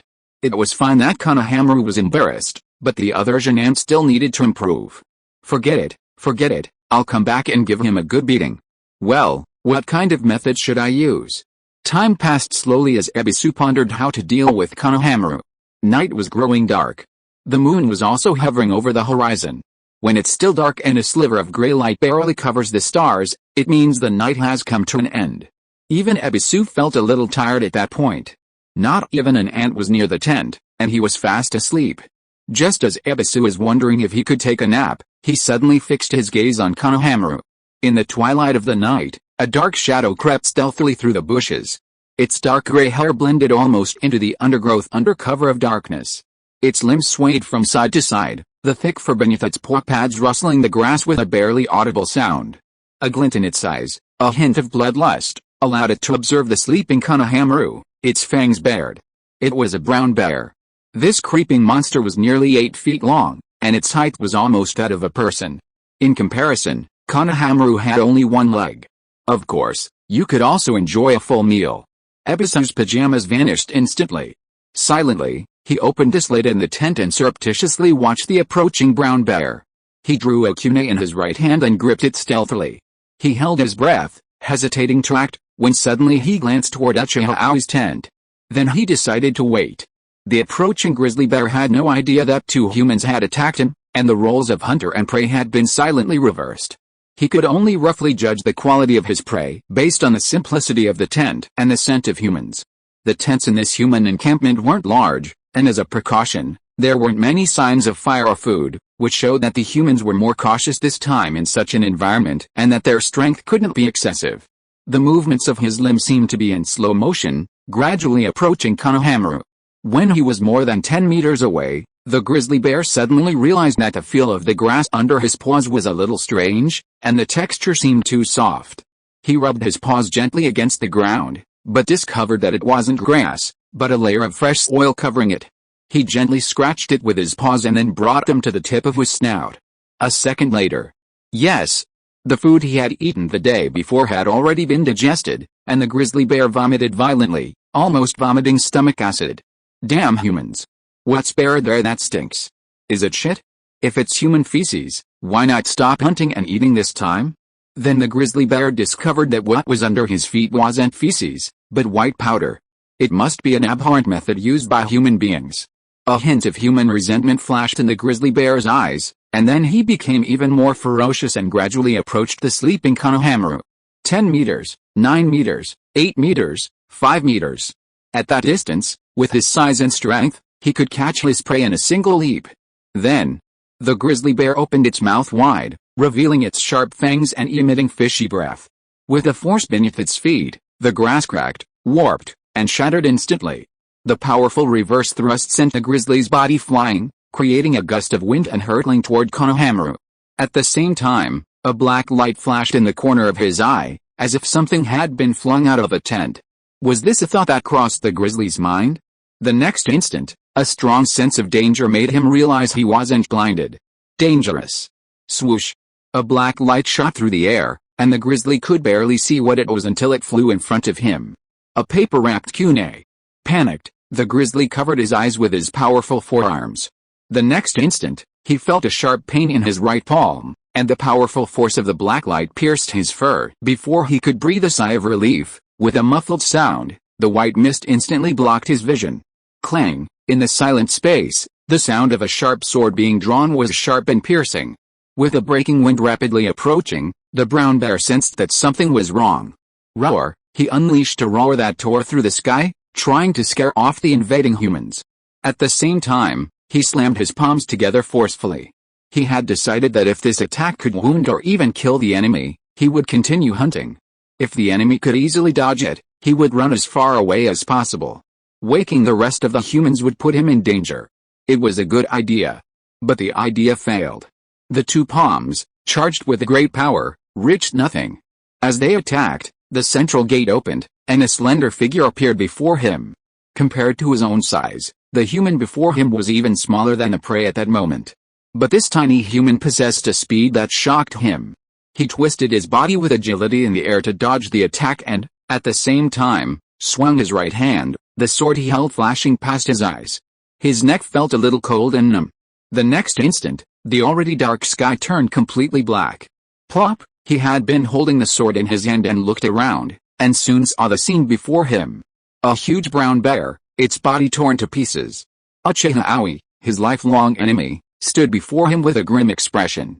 He raised his hand, and blood from his sword spurted out, forming a straight line across the grass. Then, he sheathed the knife. What are you talking about? Why are you shouting? What a shame. End of this chapter. Thank you so much for reading until the end. Don't forget to give it a like. Looking for more exclusive content and immediate access? Subscribe to our Patreon. Remember, every like, subscription or donation encourages us to continue. Thank you all. See you in the next video.